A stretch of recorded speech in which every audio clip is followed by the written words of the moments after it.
Welcome, everybody, to the Racist War on Everything. You're joined by me and Nolsey, as usual. And Nolsey has been told very sternly not to repeat any of the slurs that he sometimes is known for using. I promise I'll be a good boy. The reason being is that I think we can officially now say that we live in a police state. Australia has become a police state. I think we have, after a couple of years, we've caught up to Britain and their completely Orwellian hate speech laws. I think we've actually surpassed them in some ways. Perhaps we have. They have a charter. They have a charter of rights. We don't have a Bill of Rights. Well, the British don't either, but they have the Magna Carta. Yeah. At least I'm pretty sure that's the way it is. I mean, look, I would like to see these laws challenged, obviously, because it may well be that they are unconstitutional. Jacob Hassan... We are children of Cromwell. Yeah. Jacob Hassan for doing, the halfway salute... of course, was found guilty, but he said he was going to appeal it and take it all the way to the High Court if necessary, because his lawyer believes that it is unconstitutional. The reason being is that the High Court of Australia found that political communication is a right in Australia, and so you can't undo it via legislation from state or federal parliament. It is a fundamental right. So there's a good chance that with that battle, we will have whether or not the use of gestures can be deemed to be a right under political communication. But, it needs to go further. I would say symbols and certainly speech are also forms of political communication, and therefore should be considered rights of Australian citizens. Until then, I'm talking about neighbors, friends, and, well, as we all know, joining a little group. Yeah, I mean, look, until then, don't be silly. Yes. Err on the side of caution. At the same time, don't drop out of the discussion either. Don't suddenly start deleting your social media accounts or just say, this has gone too far or anything like that. And the reason why you don't do that is very simple, because that is what the system wants you to do. It's what this is designed for. So don't give them that satisfaction. That's why we're still doing this. Don't give them your pound of flesh. For example, we may have to do that within restricted confines, but we're still going to do it. So we've got to continue to get that message out there. And if you think about it, even if our speech is somewhat curtailed, I think that in combination with the public's knowledge of these new hate speech laws is pretty powerful propaganda when you put the two together. I think most people, if they're not outraged by this, they certainly disagree with it. I was going to say the prospect of a live show, like earlier in this weekend, I'd say that we're actually at the hard limit of peaceful protest in Australia, and I'm not going to elaborate further, but what can be done further? Yeah, and I mean, look, the Race Alive is on hold at the moment, but anyone who's listened to us do live shows before knows that we have a soundboard with drops and stuff.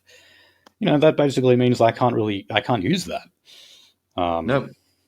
Until they're all currently illegal. Return. Yeah. So, and you can, and not just that, but you can go to jail for it. In fact, you have mandatory minimum sentencing under this. Well, look, okay, let's step back. Let's actually have a look at this. Yes. And let's actually examine this for the public. Yeah, well, before we go through the laws themselves, I think it's important to emphasize the precursor to these actually going through Parliament. So the debate was guillotined as they say. That means there was only about 1 hour of debate in the parliament around that. Usually, it can take many, many hours. There was also a committee on the issue was suspended, and that's where you have bureaucrats and other members of government questioned, quizzed, or even grilled over proposed changes, what legislation will mean, the effect it will have on people, etc. That was suspended. So the laws were rammed through with support of both major parties, the Greens, many independents, and One Nation. The laws, and by the way, don't think like you've got a little window of time.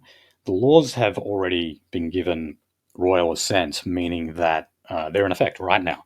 Okay, so make that very clear. They are in effect right now. But usually, royal assent is not given to pass legislation until 28 days. These ones were given royal assent in 24 hours. Oh, gosh. So the Hebrews have heaved?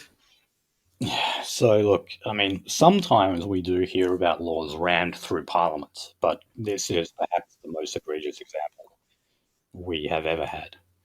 Because we don't have AT&C, we've got like fucking C4 next to our heads, so we don't say the bleep word to kill me. It is much worse. Yeah. Oh god, I don't think I can actually function in this country anymore.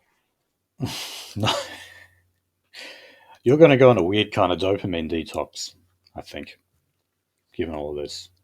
Who knows? Might be good for you. Okay, so look, on the going back to my home country. On the passing of these laws, the state of Israel said that they welcome them and they congratulate the government of Australia. Oh, fuck. I think that tells you all you need to know. And of course, various Australian Jewish groups have welcomed it too. Just go have a look at the Libs story on AustralianJewishNews.com if you want to get a feel for that. Why did you say that? Well, okay, I could have worded that differently, but I mean, like a bunch of tribals, Yeah. There we go. Now, is that good? Is that kosher? Fuck me. So look, if you look at in the Senate, right, as I said, the vast majority of members of Parliament in both houses supported this. In the Senate, I believe you only had 3 people who voted against it. That was Jared Pocock? Rennick. No, not Pocock. Jared Rennick. Oh, no. Who has like the Jared Rennick People Party or something now. I forget. Former Liberal. Ralph Babette, he's the guy from Palmer's Party, United Australia. He's a weird-looking guy. Like, he actually looks kind of Indian. But good on him for this. And Alex Antic. So Alex Antic was actually the only member of the coalition, so Liberal and National, to actually vote against this. So even Matt Canavan, who is often seen as like a maverick national for his opposition to net zero by 2050 and stuff like that, even he actually voted for this, as did Pauline Hanson and Malcolm Roberts from One Nation, which I guess is probably the one that most people, that surprised people the most. So I just want to play a quick little audio clip. I wish we did video. It's one of those times I wish we did video because you have to just kind of see the expression on Pauline's face when you watch this. But anyway, take a listen to this. I will have a look at those hate crime laws. Yes, I have actually voted against hate crime laws in the past. And the raped. I will. As in you won't support them or you will support them? No, I possibly will support the hate crime laws by all means. There shouldn't be hate crimes in Australia. And mandatory minimum sentences, mandatory jail time for those, you support that? Yes, I do. Yes, there has to be until we clean up our act. What the fuck? So Until we clean up our act. now Against what? Against who? She said there, what she said at the beginning was true, in that One Nation had previously opposed hate crime laws. It has been in the policy platform of One Nation, I believe, right from its inception, to abolish Section 18C of the Racial Discrimination Act that was introduced by the Keating government. As we said at the beginning, these laws go much, much further than 18C ever did. And here we are with Pauline saying, okay, now we will be supporting these laws. Well, she said probably, but, spoiler alert, she did, as did Malcolm Roberts. And she said that she supports mandatory minimum jail sentences. So I believe that the maximum penalty you can receive is actually 7 years in jail. And that could be due to speech, use of a symbol, or even the Roman salute. You could actually end up in jail for up to 7 years. And remember, this is federal law. This usually is the sphere that the federal government has nothing to do with. This is a state matter. Not that is stopping. Actually, it's going to be more aggressive. Yeah. I mean, look, the states are doubling up here. Soon we'll cover what's being proposed in New South Wales. They're going to wobble up a dub a cup of fucking zog. Yeah, but no, this is what the Jewish groups are demanding. So let's think back to when federal Labor put in previous hate speech laws. Mark Dreyfus said that they weren't going to outlaw things like gestures and symbols. Peter Dutton attacked. Could you call Labor it a fair? A Dreyfus affair? This boundary has been crossed. And I forget the exact period of time. It was like a few days later. Mark Dreyfus comes out and says, "Okay, we will introduce that under federal law as well." So you can be charged at the federal level and at the state level, depending on if your state has passed such laws. If they haven't, give it time. They will. These kind of laws, especially ones that are being ran through so quickly, the domino effect occurs, and your government will pass them very soon. Okay, so this is called the Criminal Code Amendment Hate Crimes Bill 2024. It creates new criminal offences, makes clear that advocating or threatening the use of force and violence is unacceptable and will be subject to serious criminal penalties. That includes mandatory minimum jail time. Now, for who? For who? Whom?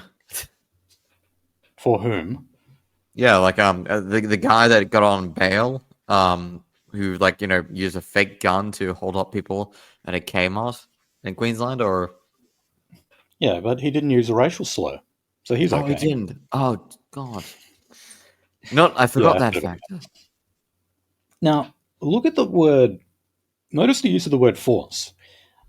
Previously, like if you look at laws related to inciting violence, they will talk about speech that condones or encourages the use of violence, and that's fair enough. That should be illegal. We didn't need new laws to make that illegal, though. But the use of force can actually just mean to compel someone psychologically. It doesn't have to have a physical element to it. So that means, if you feel like you've been verbally threatened or whatever, that can constitute use of force under those laws. So this is mainly, of course, if that speech is against a group or member of a group, or against a place of worship. I wonder why they included that. So The groups include, or members of groups, distinguished by race, religion, sex, sexual orientation, gender identity, intersex status, disability, nationality, national or ethnic origin, or political opinion. What? Ooh. So that would mean, like, even if you were to use some, say, sharp language against political opponents. That means, Finian, we're sharing the same studio so we can be protected. Yeah, I we'll mean, be protected practically, we might be wouldn't risking we? that right now. Now, I watched Craig Kelly, for all his faults, who's going to be running as a libertarian, by the way, this year. Oh, fuck. But look, he put out a good video on this. And, I know, but like, libertarian, please kill me. Yeah, but he made the point that, like, back in the day, Robert Menzies referred to giving the Communist Party a good thrashing, which was obviously a metaphor.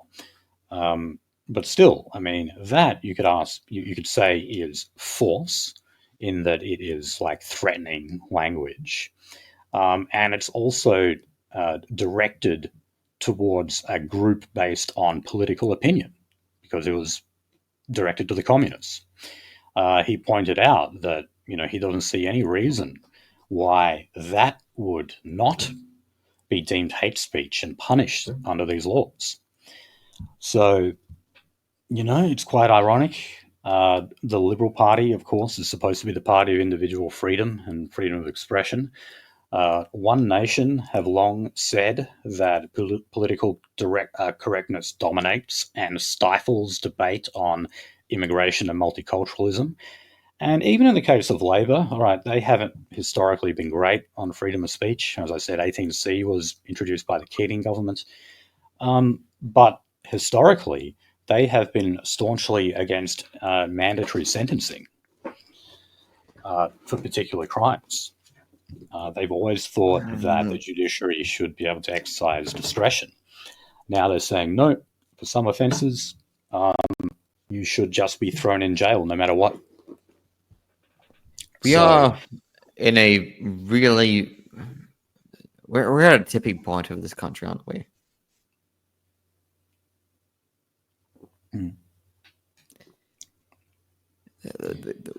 We've maximized the, the ability to peacefully protest, etc. I'm not going to further elaborate on that, but yeah, what the fuck is going on with this country? A lot. And it's amazing how quickly and terribly.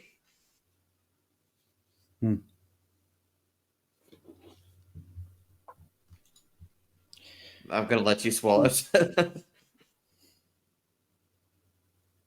Oh, man, no, I know, we were to talk about the brownouts.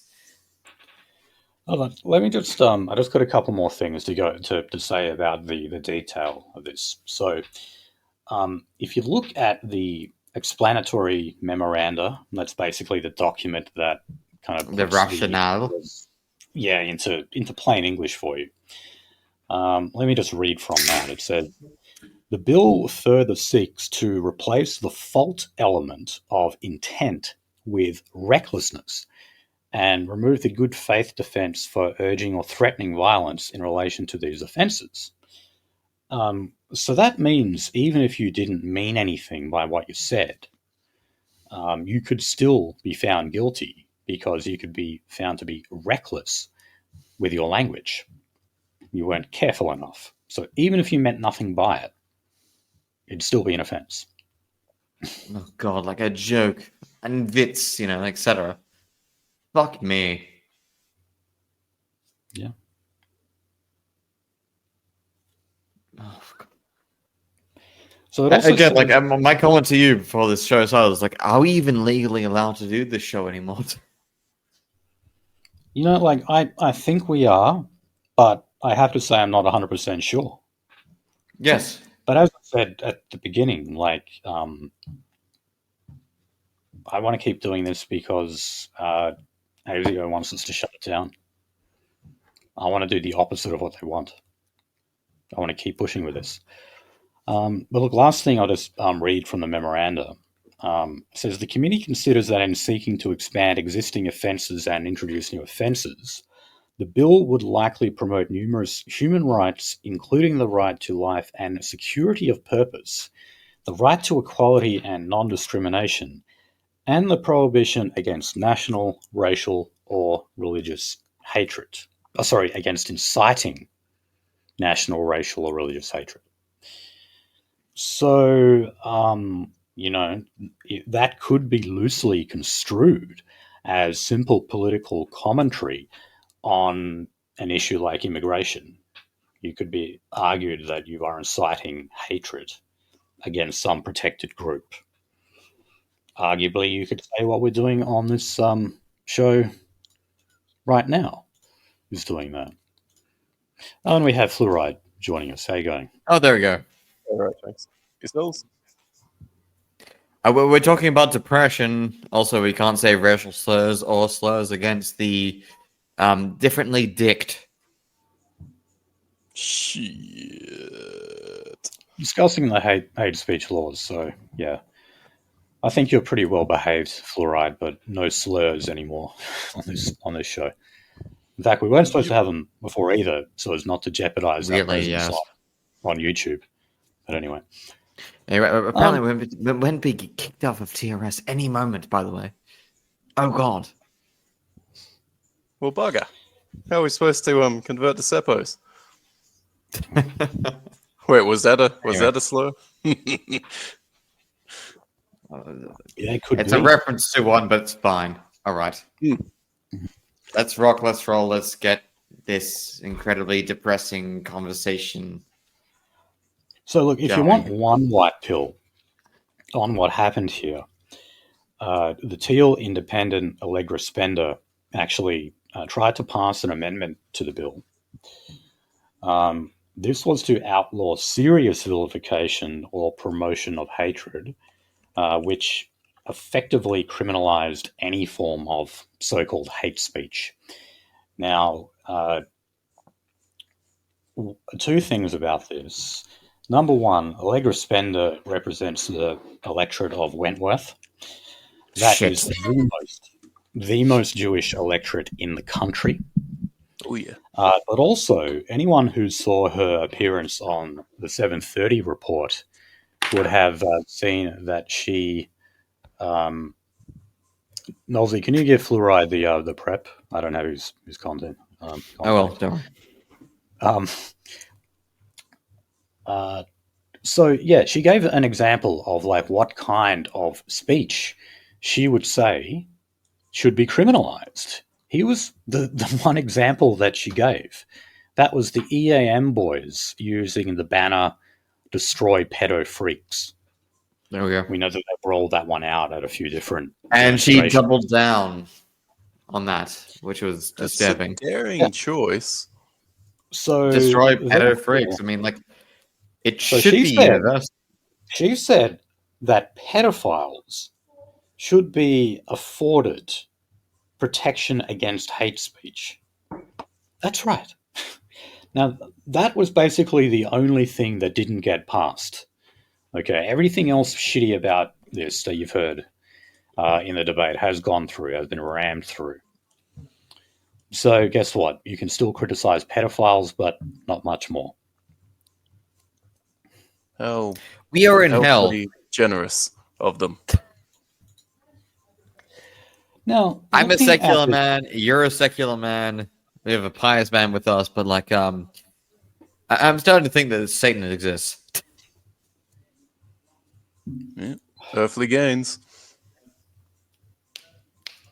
Satan exists in many human forms, I think. Now, looking at the grassroots level, as I said, the members of all parties, except for the Greens, really, I think have betrayed their constituency in some way or another, particularly One Nation. But looking at all of the different interest groups, like religious groups, who tend to be more in line with the coalition, they're very, very concerned about this, especially considering that we still don't have a religious protection through the form of a Religious Discrimination Act or whatever. All we've got is even more restrictions on our speech, which is going to tie the hands of religious leaders even more. So I'm very interested to see what's going to happen in the federal election and to see how this reverberates. And I mean, One Nation voters, tend to be quite politically engaged. Supporters of minor parties do tend to be, more politically engaged. Because of that, they're going to see this as a massive betrayal, and I think they are going to abandon One Nation in droves. And add on top of that the kind of the Indian fetish that One Nation seems to have developed over the past couple of years. I think they're going to be very pissed off about that as well. So, yeah, be very interesting to see. And then to see, if maybe like the minor parties like the Libertarians, maybe they will do better. Sort of rural part of Russia, back in the the 2010s and etc. And some old, Baba Yaga type girl cursed me with "May you live in interesting times." I didn't think it was going to be this, Fidian. Yeah, send me back. Kill me now. It may not be good times, but yeah, at least they're interesting. Yeah, no boredom on this front.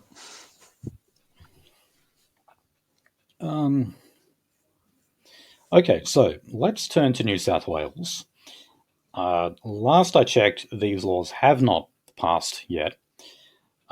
This is to do with the state's Crime Act, Section 93Z.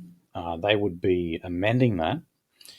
That would give police additional powers to respond to racially motivated attacks and protests outside places of worship. And guess what? That also includes mandatory minimum sentences for certain offences.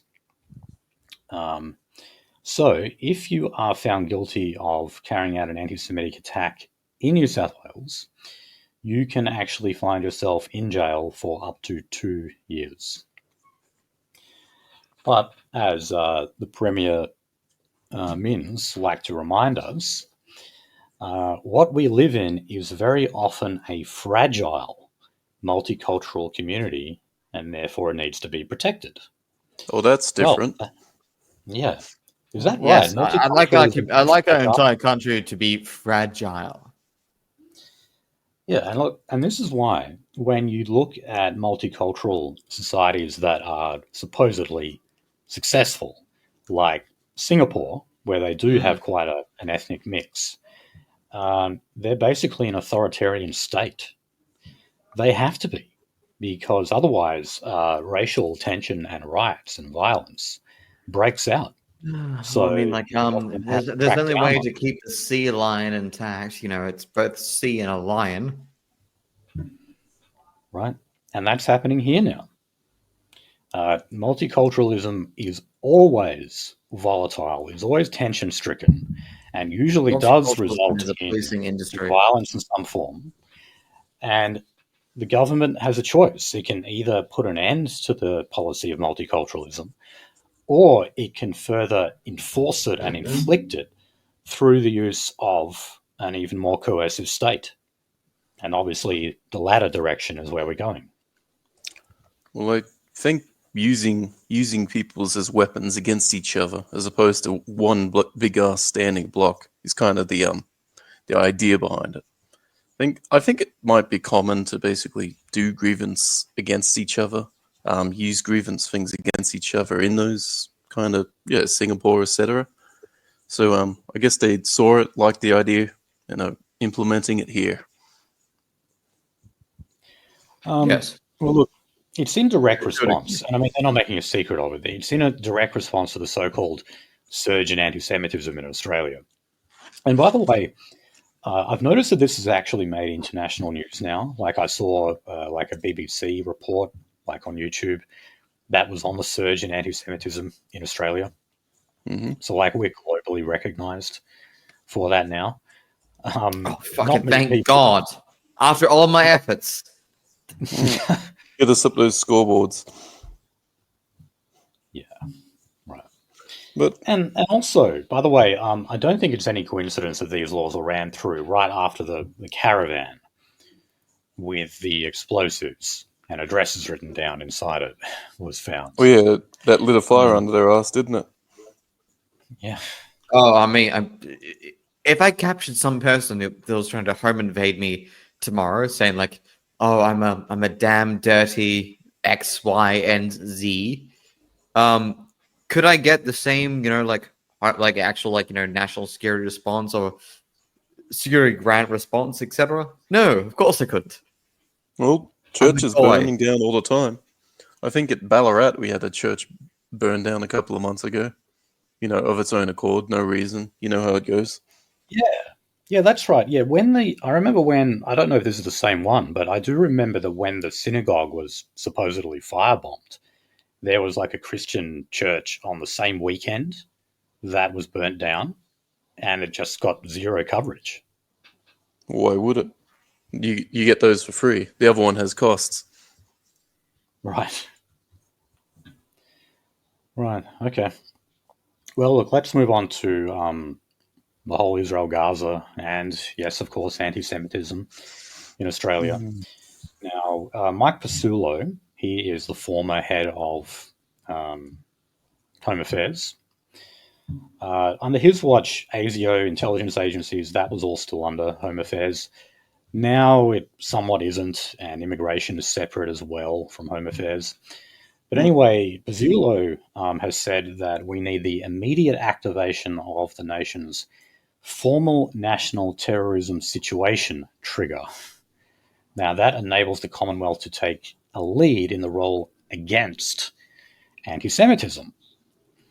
Now, this comes off the terror warning, right? The terror warning has been increased to probable. And what that means is there is more than a 50% chance of a terror attack occurring within 12 months in Australia. I thought that it meant that Mossad was going to do something dumb in this country the last world. Oh, no, actually, no, sorry. I misspoke. Well, it might mean that. Now, Pasulo is basically, this was an attack on the Labor government because he says the way they have kind of divided Home Affairs now means that they're not, they don't have enough centralized power to organize such a response. So, in other words, he's basically just calling for authoritarian powers to be given to ASIO and other intelligence services to make arrests. Because he and says who could possibly disagree with him? Now, you know what? Like, if there was a terror attack against Jews and it was carried out by Arab Muslims, I actually wouldn't be all that surprised. We rarely want to talk about that. It's mentioned a little bit in. It's like the trencher things, like Semite versus Semite. Yeah. But again, these are just secondary solutions. The problem is, it's not that social cohesion is threatened right now. So we never had it. Well, at least as soon as we started adding people, we created a melting pot. You did away with social cohesion. So, again, he's just saying, all right, we need an authoritarian response. We need a coercive response. We need to give the government and its agencies more power to arrest people and take away more people's freedom. That's it. That's really the only way you have to go. Any party gonna argue in against it? Because it looks like everything went through the other one, except for the one form of complaint. Oh, Yeah. God. The one. The fact this law went through so quickly was disturbing. Yeah. I mean, the lawyers didn't have time to discuss it. It's just ram it through. It's bloody impressive. Look, hey, what happened to those decades of quibbling over laws. Eh? No, unfortunately not. Seems they are quite competent when they like to be. A bit organized, isn't it? Oh yeah, the government can move very quickly and efficiently when it's motivated to. You know, They got don't quite worry the about fire that. under their ass. Oh god, I was gonna say like Vinny, did you also like Gouda cheese and SSBs when it comes to What? wine? What do you want about? Oh, just saying party. Anyway, because apparently we're gonna have to watch the sunset on this on all of this shit. Right. Well, look. Let's. Oh, you guys. I'm sure you saw Donald Trump's comments on taking over the Gaza Strip. Yeah, kind of purchasing it on behalf of the US, like they're purchasing Greenland. Yeah. So I'm going to give the credit to you, by your opinion. You said this about 7 years ago.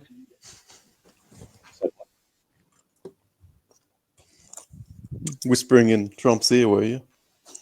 Oh god. hold No, on. What did you say? I was going to say you called this about 7 years ago that like the Palestinians would be removed from the Gaza Strip and the West Bank, and they'll be distributed across the Western world.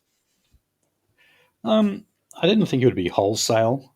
I mean, I do think that they basically want to annex the West Bank. I mean, they've already planted settlements in approximately 1/3 or more off the West Bank, and I think they're probably going to annex that part of it. By 2030, there will never actually not be anything called a Palestinian. After hundreds and actually really Palestinians would actually concur. There's thousands of years of history of those people in that place under that name, and we'll see it deconstructed in 50 to 70 years. Yep, and then that'll be our problem. Stop trimming your nails. Didn't think that would get through. It did. Anyway, no. Okay. So look, worth pointing out though that the Trump administration's spokespeople did, walk back a lot of what Trump says, and obviously you have to take what he says with more than a grain of salt, especially when he makes these outlandish statements. But in terms of Australia's response, Albanese actually basically had no response initially to it. Yeah, he's all silent. Yeah, but the finance minister, Katie Gallagher, has responded and said that, look, the forced displacement of people from Gaza would not be consistent with international law. So this is one of those examples of, the Conservatives' use of saying that Labor is not sufficiently pro-Jewish because they would dare to comment on Israel breaking or America breaking international law. Criminal levels of noticing. That's right. But that's it. And I mean, and that, of course, Katie Gallagher making comments like that, that is the government responsibility for the surge in anti-Semitism in Australia, for basically making simple human rights claims that are absolutely true.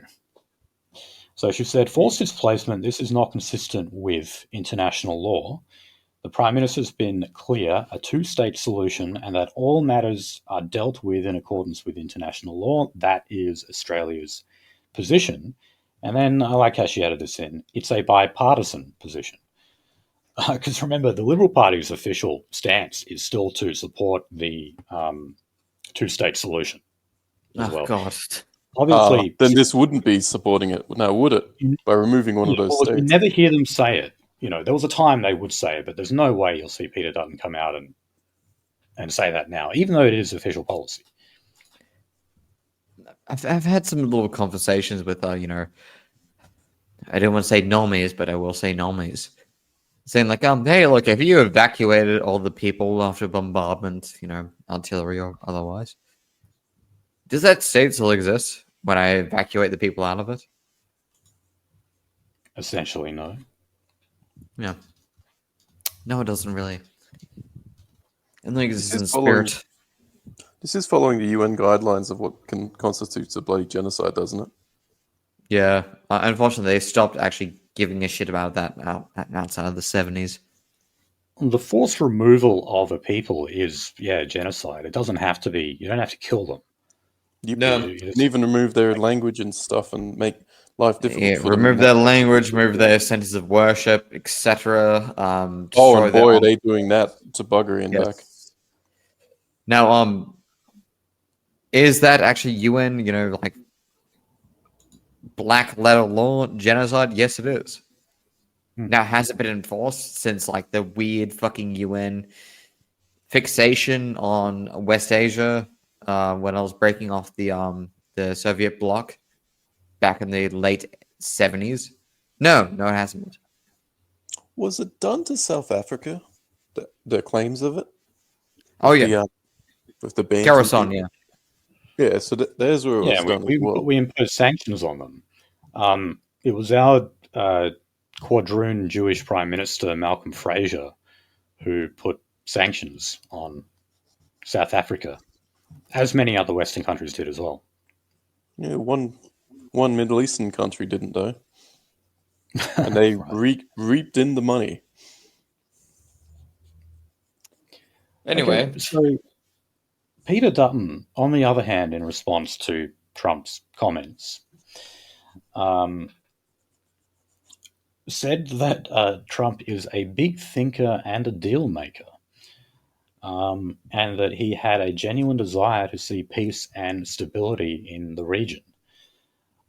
So Dutton seems to be reluctant to even have a go at Trump when he is making, quite clearly outlandish statements that are not even official American government policy, as this is. So I think that Dutton is really trying to mimic the whole MAGA movement in many ways, and he seems to be afraid to kind of criticize Trump at any level. And really, this is an example of that,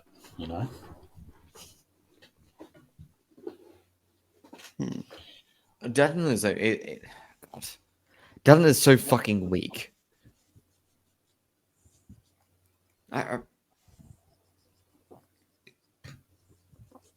So give me a hot second. No, Dutton's so fucking weak that I don't think it even actually forced his own campaign.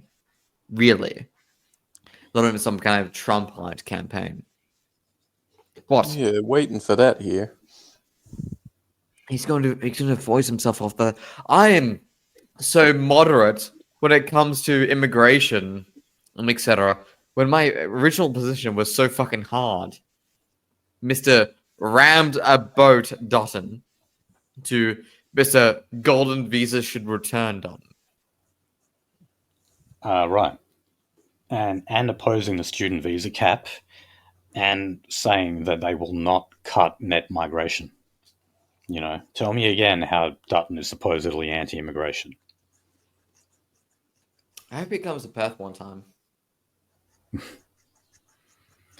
Oh, he'll definitely be here again between now and May before things kick off. Okay, so look, I think we might have mentioned this one last week, but these anti-Semitic graffiti attacks have actually reached Western Australia now. There was one in Dalkeith. I promise I wasn't responsible. So, yeah, the one in Dalkeith said, there was a swastika and the words "fuck Jews." And apparently 2 arrests have now been made over that. Oh, and by the way, groundskeepers. They're the groundskeepers. Groundskeepers, do they? Do you have much of a Muslim population over in Western Australia? No, and also Dalkeith doesn't have a Jewish. Well, it does actually to a degree, but who knows what house to target in Dalkeith? Yeah, we don't have a lot, but they tend to be concentrated in the northern richer suburbs, Netherlands, Dianella, Honest stuff Low. like that. I think the only synagogue we have is in Dianella, and we have one.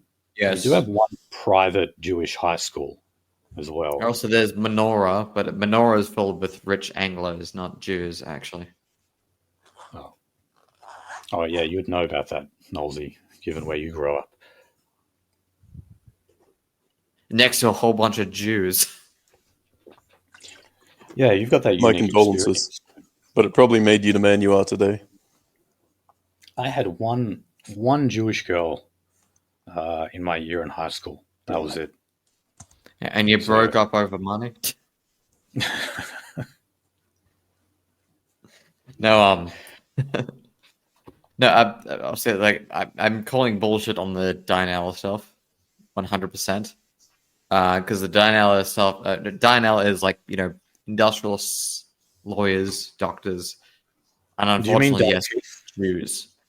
Do you mean Dalkeith? Sorry, Dalkeith, yes. Okay, so why do you think it's bullshit? Because of the actual. Okay, so how do they know that fucking house had a Jew in it? No idea. Did it? Do we even know that? I haven't seen that reported. So why would you target a random house and say "fuck Jews" on it? Oh, it's a big walled off property. Okay, every fucking property in Dalkeith is walled off. Yeah. So you go and you find the one that has a Jew in it, and you say "fuck Jews." No, they found the one. It just doesn't make sense. It doesn't make sense. Well, I guess Well, it does. it's a bit of a competition. I can't running say against it makes New sense. South Wales, seeing as how high that gets is tragically enough. Wouldn't encourage anybody to do anything as silly as doing that. Please don't, by the way. But yeah, seems to be a competition amongst people to see what they can get away with. Yeah, it seems like they're actually building up like a big rapport for an annual report so they can get a government-backed security grant for a community. Yeah, you'd be silly not to. Okay, so look, well, I already kind of mentioned this, but Gillian Siegel, she is our envoy against anti-Semitism. That was the role created after the supposed firebombing of the synagogue. She says that Australia is on everyone's lips for all the wrong reasons. So here she was talking about how Australia's anti-Semitism seems to have given focus around the world because of people give a shit about us. Yeah, I mean, the world usually does not care too much about Australia, but apparently now they do, because we're all a bunch of anti-Semites. Now, she made those comments in Poland because she was there for the 80th anniversary of the liberation of Auschwitz. Penny Wong and We're not going to comment on that. Mark Dreyfus was also there. Yeah, probably best not to. What we're going to do a little smug smile, and we're going to say nothing. Okay, so the country's national security agencies could be subject to an inquiry that would probe whether protocols should be updated or whether there were communication errors made when they failed to inform Anthony Albanese of the caravan with the explosives inside it. Now, this is because they believe that Albo wasn't told about it until 10 days after it was discovered. Now, this actually started off with Peter Dutton basically saying that the government was lying about not being briefed on all of this. It turns out, no, actually, this was kept from the Prime Minister. And look, dare I say, they did that because they just wanted to keep this out of the media. You know, maybe they even thought, well, look, we don't consider this to be a terror threat or an attempt at a terror attack because, well, it just looks too bloody obvious. And of course, like I said, this happened just before they ran the laws in. I mean, I think we were going to get these laws anyway, these hate speech laws, but the caravan just sped up the process. So that might have something to do with it as well. They just, thought it would be best if the public didn't know about this. But it was all over the radio. Fucking everybody knows about it. They pushed it hard. Right, and so Chris Minns is still calling this terrorism, even though security agencies have still not actually applied that label to it. As of yet, it is still not officially terrorism. Is it because they don't want the first person to be accused and charged of such a heinous crime to be the wrong type of person? They want it to be the correct person before they accuse, label, and sentence them. Heard that before. Yeah, but I mean, like, there's no arrests have been made, as far as I know. That's a lot different. I can tell them, like, maybe you want to look in those more leafy suburbs for suspects. Mm-hmm. But I think, Chris Minns has the most amount of pressure on him. The highest Jewish population, of course, is in Victoria, not in New South Wales. But it's followed very closely by New South Wales. And also, they reckon about 40% of the so-called attacks have occurred in New South Wales. You know what my favorite part about this show is? What? It gets worse every single time I record it. Unfortunately, it does. Mm. But So at least you say Waverley is kind of the biggest population center of them, but so what is that like? What is our percentage here in New South Wales in the Waverley, or just New South Wales in general of their population? Do we keep that as a census thing? I'm not sure. It's in Wentworth, the electorate. So that is Malcolm Turnbull's former seat. But remember, it has been held by David Sharma, who was the former Australian ambassador to Israel. It was also held by, what was her name, Karen Phelps, who converted to Judaism. Also, they reckon... That's not very common. When the Liberals won that seat back from the Teals, they promised to move the Australian embassy to Jerusalem and out of Tel Aviv. Now, that was backtracked by the Albanese government. It's no longer Australian policy. But it was Australian policy for a time so that they could win the Jewish vote in Wentworth, because it's sizable enough there to tip the scales and decide an election.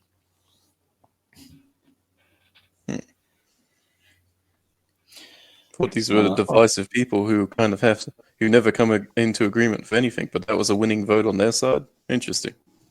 Yeah. Well, we're not monolithic, are we? Okay, now, oh God, here's, if you didn't know, here's another Jewish organization for you. The National Council of Jewish Women Australia. Their president, Linda Ben Menash, she's saying that she wants her the firm woman wearers of fucking Australia. There we go. So she's demanding her money back, $199, from a UN Women's Day luncheon. And the reason why is because she didn't find out until she turned up that the guest speaker was going to be Mary Robinson, who is the former president of Ireland. Now, if you don't know, Mary Robinson is known as staunchly anti-Israel. Yeah. She also presided over a conference. Irish. Yeah, I mean, the Irish have actually come under fire for siding too strongly with the Palestinians over all this. I actually got a little bit more on that later. Well, actually, only a little bit. But there was this conference in Durban that was supposed to be about In fucking Durban. I think in South Africa. Yeah. Great beach outside of the blacks, but you know. Right. So anyway, this was a conference that was it was about anti-racism, as the UN loves to do. However, critics say that it diverged from its original intent and basically became all about hating on Israel, because they did mention, Israel's treatment of Palestinians as a form of racism, and that was given emphasis. And ever since then, Mary Robinson has been on the shit list for Jews. And you've got people saying, no, I want my money back because you didn't tell me she was going to be the speaker there. Surprise guest speaker. Yeah. Doing and also the saying sorry. The opposition. God, I mean, I'd be surprised by the Irish too. God, some of them are very much of the lower deck class. Yeah, poor bastards. No, all joking aside, dude, fuck that Yanta. Yeah. So the Shadow Education Minister, Sarah Henderson, was also there. And she said, it is astonishing that someone who presided over a UN conference on racism, widely seen as fueling a rise in anti-Semitism, has been considered for this role. So, yeah, she's feigning her own outrage here. Okay. Oh, right. Now, look, if you thought that Yenta was bad, here's the one. And this was that also when I said I was going to mention the Irish a little more in this one. The Queensland Cricketers Club, they have blocked a request by the Australian Jewish Association. You keeping track of how many of these Jewish groups we have? Anyone who says that Jews don't have influence and control in Australia, just look at how many fucking associations we have for them. Back in the day, there was the idea of me tattooing the fucking acronyms down the my right side underneath my armpit. Anyway, the Australian Jewish Association put in a request into Queensland Cricketers Club to hold an event with the British commentator Melanie Phillips. Now, if you don't know who she is, she's this utterly detestable Jewish cunt from Britain who is basically a conservative commentator. And she effectively says that Israel should just abolish the state of, just abolish Palestine completely, absorb both Gaza Strip and the West Bank. And she also says that there is no such thing as the Palestinian people, that there is no historic Palestine, or all that kind of stuff. So the Australian, of course, is outraged at this. And Queensland Cricketers Club basically said, well, look, she's a very divisive figure. It could sow division, discontent, all the usual stuff. But yeah, she was going to have a tour titled How to Combat Anti-Semitism. And if you look at the graphic for the event, it says, fighting anti-Semitism is the key to defending civilization. Do you notice that talking point coming up an awful lot from Jews and philo-Semites like Douglas Murray? Defend the West in this matter. Kind of the whole old deist vault meme. Yes. And this goes hand in hand with the claim that the West is not just something built by Westerners. It's also built by Jews. Now, they'll say things like there are two pillars to the West. One is Greek, in that, that's where, Western philosophy, etc., was founded. But then they say the other pillar is Jerusalem. They talk about the religion and Judeo-Christian values. Well, Melanie Phillips has just written a book. I think it's called The Builder's Stone or something. And the subtitle is How Jews and Christians Built the West. So this is a very, very popular talking point. It is a great way to fool useful idiot conservatives as well, who love talking about the West as just a bunch of abstract ideas. And they just say, no, it was Christianity and Judaism that is the ultimate foundation. And therefore, because Jews made such a significant impact and contribution to Western civilization, that anti-Semitism and discrimination against them, attacks against them, is actually an attack on the West collectively and will do damage to the West. So therefore, we need to do everything we possibly can to stamp it out. And yeah, that's definitely the purpose of this speaking tour. Seem to remember, could be wrong here saying all that, but I seem to remember a law that in the Soviet Union that was basically to attack Semitic people is to basically attack the unity of the party, and therefore you'd be put to death for it. Not as extreme at the moment here, but looks like the future for us.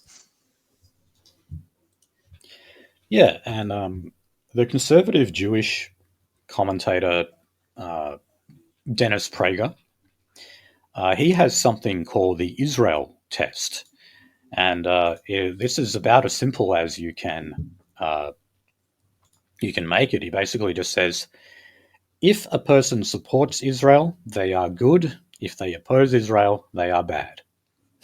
That's it. That's what he calls the Israel test. He said it is the ultimate guide to a person's moral compass. That's just the way they think. Okay. Quick story on artificial intelligence. Also, by the way, I imagine back in the day, if we use like that, that kind of litmus test against, say, communists or people who want to kill Rhodesia. Are you for Rhodesia or are you against Rhodesia? Again, we weren't for the right of saying if you're for Rhodesia, oh God, you're a sensible person. If you're against, well, by God, America should nuke you from hell and high. Dog bless. Okay, so I'm sure we heard that the Australian government has banned the use of DeepSeek, which of course is the Chinese government's version of ChatGPT. I still use Grok to generate men in only wearing leather thongs. Thanks, Elon. Very cool. Amazing. So I haven't I played around with it a little bit. I was still able, I don't know if you can now, but it was on the Play Store last time I checked, and I was able to download it. It seems to be just as woke as ChatGPT. For example, if you ask it about it's Shenzhen work. It's Western projection work. Yes, it's our sensibilities work. Kind of, they can understand it. Okay, it's not sacred to them. But I remember when I was a white monkey in Shenzhen back in the day. They're like, "Oh, are you gay? Are you gay? Do you like men, etc." And I literally had to write on the phone, "No, I'm a normal Caucasian." A normal one? Does that mean you're? Yes. Does that mean you're bisexual? Fuck me. Yeah. Anyway, sorry, that shortened my actual employment opportunities in Shenzhen. But no, what? No, saying that you weren't gay or that you were gay? I was making a joke for the ride. No, in Shenzhen, like literally, they're asking like to kind of filter out the blue-haired fucking like facially pierced, because I don't have any piercings, I don't have any tattoos, and etc. So I go well Keep it on the in down low. Asia. Yes, I keep it on the down low with the homies like you, Fluoride. No, dude, I'm trying to tell a story. Oh God, no, China doesn't give a shit about homosexuals because they can keep homosexuals under the rug. Homosexuals aren't like the 90s to early aughts, like white picket fence, like, oh, we're just like you, homosexuals. Homosexuals in China are just one club. Well, they're 80s homosexuals. Well, also they're segregated basically in a not way. visible. Like Yes. you can't depict, say, a gay couple on a TV show in China. Yes. That's just illegal, Yeah. which is good. Yes, it is. Well, until it's not, everything's malleable on that face of the thing. If they basically get sold up the river saying, this is popular, sell this, very easily. I So would it's- say no because they are nominally state-owned, state-operated. Yeah, but if the state They're is not- they're convinced not- into they're not- pushing it, Well, I'll give you $5,000. I'll give you a ticket over there. Could you convince them? well, here's the thing: is they were convinced of the whole one kid policy, and that's fucked them to buggery and back. Why wouldn't they be Yeah, convinced of something more It's like subtle? a free child policy now, isn't it? Yes. Basically, a free child demandment because of the state of things into the future. No, we're not saying they're good. We're saying they're weird and Alien. oddly Maoist. Then oddly not Maoist, and then oddly state capitalist. Oh yeah. Damn Also, straight. by the way, any fucking communist who throws their full weight behind China, call them a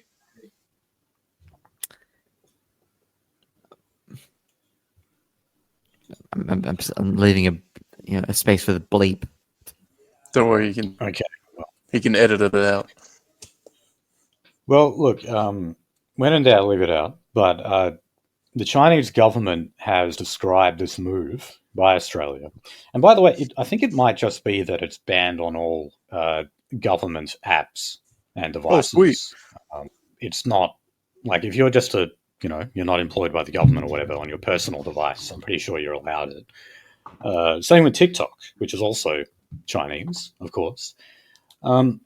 But they describe the ban as the politicization of economic, trade, and technological issues. Yeah, I guess so. It's just part of the broader sort of proxy war, Cold War that we've got going with China because we're on Team America. I mean, China can legitimately claim victimhood in this manner, but they would use it to their advantage. They have been stuffing with TikTok to do antisocial things. I've watched the show enough to hear There's on two that. different algorithms between us and internally. Yeah, they're getting the A students, and look how accomplished this kid is at athletics. We're getting the car burning challenge. Dude, God.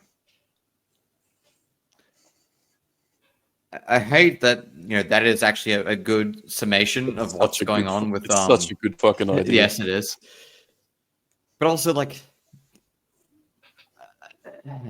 opinion, we've talked about our country not being a serious country for so long. God, imagine when I first joined the show, actually me talking positively about China. They got you. Go to Chinatown, order a dim sim. You're not a full man until you've ordered a pork bun. Yeah, and I mean, No, they racially abused me, so I'm not going to do that. But yeah, Oh, Guilo, I- I'll sell you anything you want. I no longer fear being swamped by Chinese people. Like, their immigration to Australia has actually slowed significantly. We're much more likely to be their middle engulfed class has been destroyed. by Indians. Yeah, I mean, the locals will probably be fucking with them as well. The local imports, that is. And why would they want to have anything to do with that? They can't even defend themselves against it. They're not getting their own shomrin. So they've been basically chased out. They don't need their own shomrin. They've got their own fucking police station. The Jews are actually now scrambling for a shomrin in Australia, which they will get, unfortunately. But no, the Chinese have had their own police stations for what now? Fitting in like 4 years. Yeah. Well, from what I understand, that's to do with kind of, beating up other Chinese people, as opposed to it is. People coming in to beat up them. I'll give the Chinese this: they nominally keep themselves. But that doesn't keep people from preying upon them. No. God, it's the worst kind of bargain that we are having to deal with right now, isn't it? Oh God. The bargain of multiculturalism. The fucking All enforcement of multiculturalism. Talk a bit about the economy now. So America has introduced a 25% tariff. This is on steel imports. So there were negotiations going on beforehand to carve out an exemption for Australia. That has been refused. I believe that there is no exemption whatsoever, actually. This is just a hard 25% tariff on whatever steel is imported into America. Yeah, wouldn't we just buy the steel from China and then sell it to America? Kind of be middlemen on that? I can see why they would prevent it from never be a middleman between the product resource in China and anyone else. They lie through their teeth. But the thing is, during Trump's first term in office, Australia did have an exemption on steel tariffs. So, for whatever reason, we haven't got that now. Huh. Well, I guess enough needling. He's sitting in a position of power to be a kingmaker of who gets the gems, little scraps being rained upon from high. Just put the screws in for a bit and then eases it, and people will be worshipping. Well, countries anyway. Yeah. Imagine there's some Jew working this out. So Jim Chalmers, the treasurer, he's commented on this, but he hasn't said much. He's basically said he's disappointed that Australia did not gain an exemption here. Pretty soft language. When he was asked about retaliatory tariffs, and that is basically what you call a trade war, he didn't comment. So you could arguably say, well, that option is still on the table. I don't think we would do anything to antagonize America with something like that. I think we're basically just going to cop it on the chin. But hey, instead of saying let's introduce retaliatory tariffs on America, instead, if you don't want to launch a trade war, have a blanket tariff like America. It's not singling out any country. We're just saying, all right, we want to protect Australian industries. We're imposing a tariff at X amount. But we won't do that. I don't think we can do that in Oceania. The Labor Party were the ones who originally rolled back tariffs. And then, the Howard government accelerated that further. So, the idea that Labor are going to reverse a position like that is very unlikely. The last time we stuffed with that, I think it was the Greens. With the bloody sheep going overseas and a whole bunch of the bastards dying. That was basically devastating to the sheep industry here in Australia. So any sort of discontinuation of pushing our products around will fuck us severely, as far as I can tell. Or at least it'll be big headlines and really unpopular for the current government. Yeah, the live export trade, I can't remember what year, but it's been gradually phased out to the point where, there will be no live exports whatsoever. And that's got farmers very angry. There was a protest here on the freeway in Perth. That one, yes. Yeah, truck drivers going out, beeping horns and stuff. Definitely, it can be devastating. We'll see what happens. All right, going to the Northern Territory. The Northern Territory government is going to scrap their debt ceiling that has already hit $15 billion. They can either do that, scrap that debt ceiling and borrow more money, or they can cut the public service. So in other words, the bill for essential services in the Northern Territory exceeds what they've already spent. So the Northern Territory, if you didn't know, they have the highest per capita debt in the country. More than Victoria, more than Tasmania. $15 billion might not sound like very much, but remember, this is a territory where they don't even have half a million people. It's in the hundreds of thousands in the Northern Territory. And what a surprise that it is also the most populous Aboriginal jurisdiction of the country as well. So you've got a sizable part of the population that not only doesn't pay tax, but consumes tax at an enormous rate. And yes, we do have some stuff on that as well. So no surprise that happened. What does the Northern Territory produce anyway? I mean, you got no infrastructure for the roads. You need road trains for anything to survive the trip up to Darwin. What does the Northern Territory produce besides Darwin? I don't know. Military ports for the Americans. Got the ports. I imagine there's a bit of fisheries going up there. A foothold in Oceania, that's about it. And apparently, like, the Marines are interested in this place, I guess. The American Marines? I don't know. Yes. Yeah, that's been since World Who War else II. would I be talking about the Marines?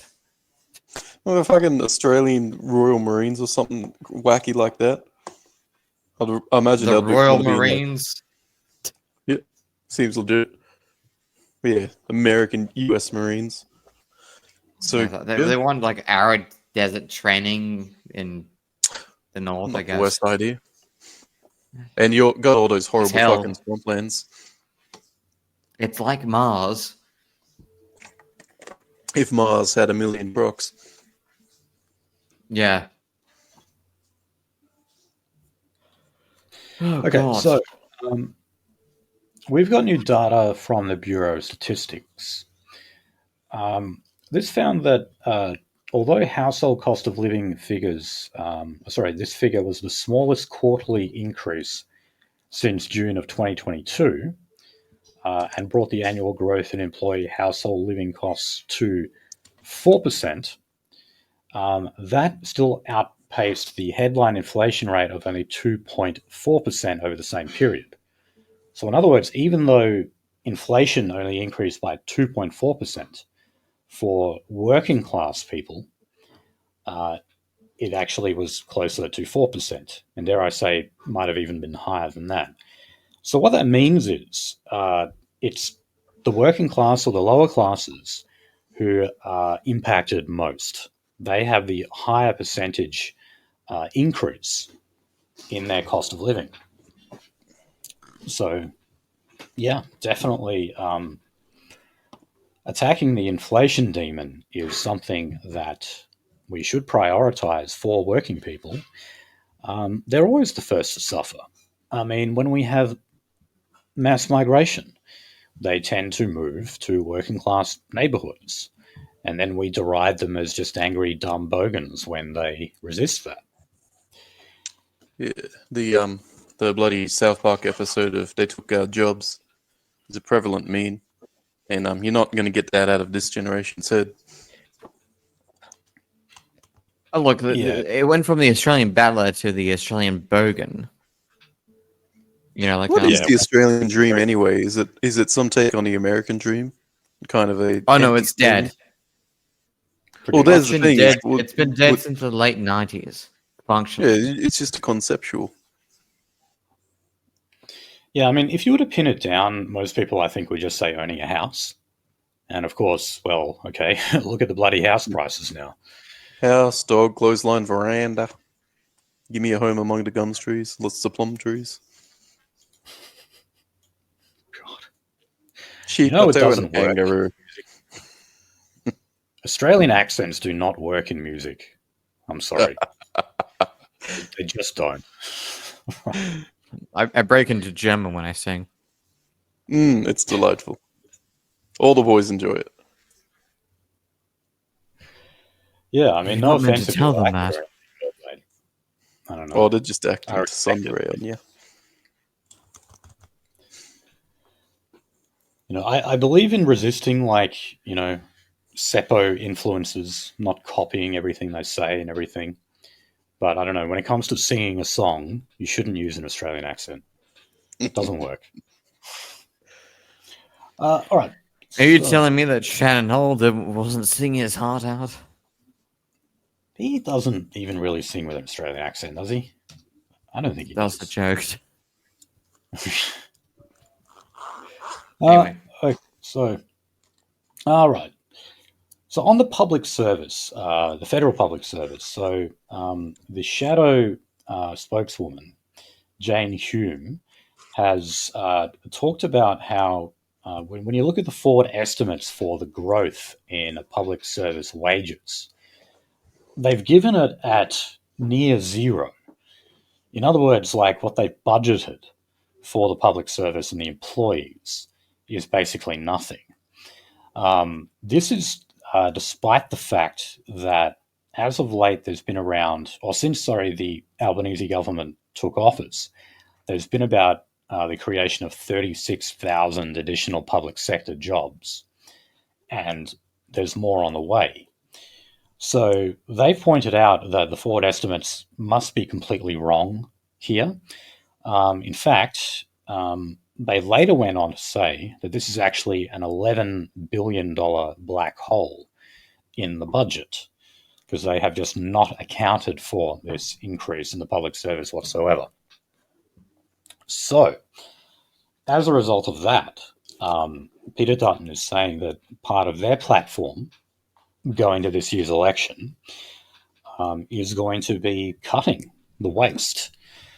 Now, I guess, this is done in two ways.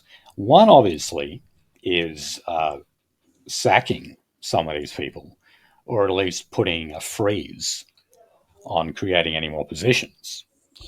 But also, of course, we're going to have Jacinta Price in charge of the Department of Government Efficiency. Another thing that Peter Dutton has stolen from Donald Trump. So yeah, I don't know. I don't have a huge problem with that. I know you don't have a problem with I know the Americanism. I don't know. It's a melody.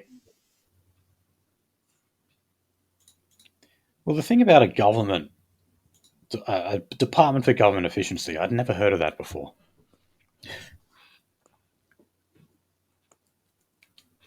Well, I need a whole department to do that. I don't know. I don't think you do. Like an HR manager. Oh no! Right, Fuck no. So finally, HR is managing women, not efficiency. Yeah, but kind of having one of those efficiency manager in every department. Also, why the fuck is one of Doge's or one of Elon's men is like a 19-year-old called Big Balls? What? hacker speak, my dude. But I think what you're talking about, some of those headlines talking about whether or not big balls should be allowed to be part of this department. No, do it. I like to see terror, and I like to see liberals terrorized. think they like the idea of big Financially, deals. especially when they think their entire career is based off this one fucking government job and they have no other qualifications or it's all pieces of calligraphy based around their actual usefulness. Yes, I love to see government workers terrorized. Well, look, That's what I where really do hope he'll do, and he has, suggested that he might, is go over these commissioners and just abolish these roles, like the Racial Discrimination Commissioner, the Gender Equality Commissioner. These people who actually command a salary of about 250K. What the fuck are we paying them that much money for? Just to point the finger at white people and telling them they're bad. Get rid of those roles. They do kind of get to hold the blackmailing thing of you're trying to take money or jobs or abolish this department. Well, guess what? You must be, and probably career ruining. I mean, somebody could probably do it on the way out the door, but not a nice target to be going after. So let's switch to industrial relations. And we've got Jackie Lambie, who has done quite a spectacular spray in Senate regarding unfair dismissal laws. The reason why is because she is currently facing a case with Fair Work Australia. So this is a former staffer of hers that she sacked. The staffer is saying that she was unfairly dismissed. Right. So she said that, I'll read what she said here. I got my own taste of the unfair dismissal system recently. I had a member of staff who worked hard for the first 3 months. Then we took them off probation.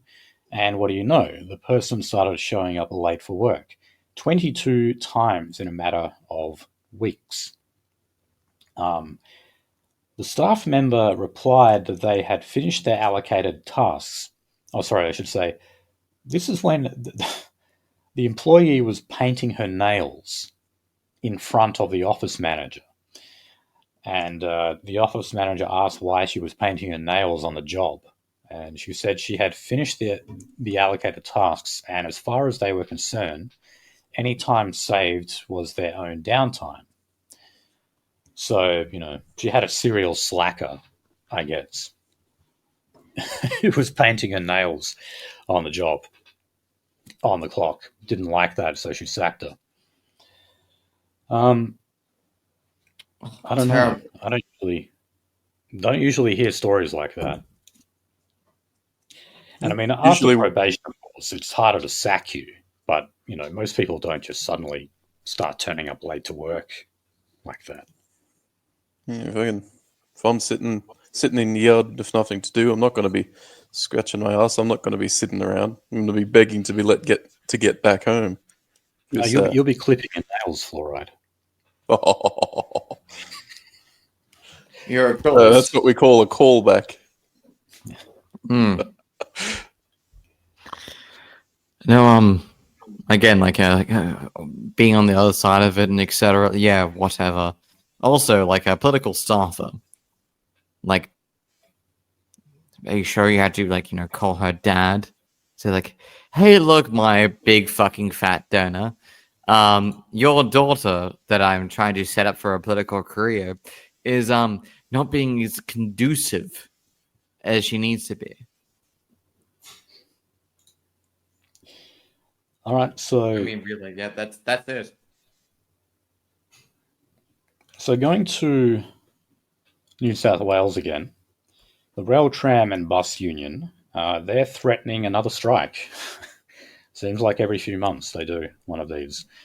So they're saying the New South Wales government has not committed to refunding train fares, even though the government has announced a fare-free day.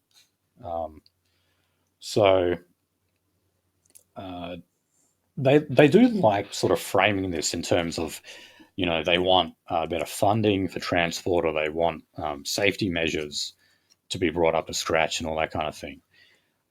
But, the real fight is about wages. But I mean, they shouldn't be ashamed of saying that, We're going on strike because we want better pay. I don't think there's anything wrong with that. Kind of the jealousy thing of people looking, oh, they want more pay. My pay's not going up. I don't care about that. As opposed to safety. Oh, yeah, fair enough. I don't want to be in a bus crash. But I would say that every bus, just about, or every bus that isn't running and is going back to home depot, they have advertising. Join the crew. This much, no experience required. Fucking this much will be paid as an entry thing. We're going to teach you on the job. Get in. We need you now. We need bus drivers. So it seems to be a fucking job that isn't very bloody attractive to people to join. Yeah, that's true. But all of these increases, like with the exception of aged care workers, they've actually gotten some pretty good bumps in their pay. But everyone else, you have a look, it's like 3%, 3.5%.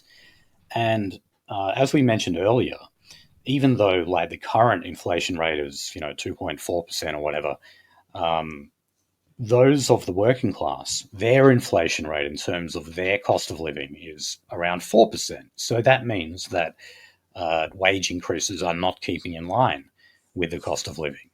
And even when they are getting pay rise, it's still a cut in relative terms.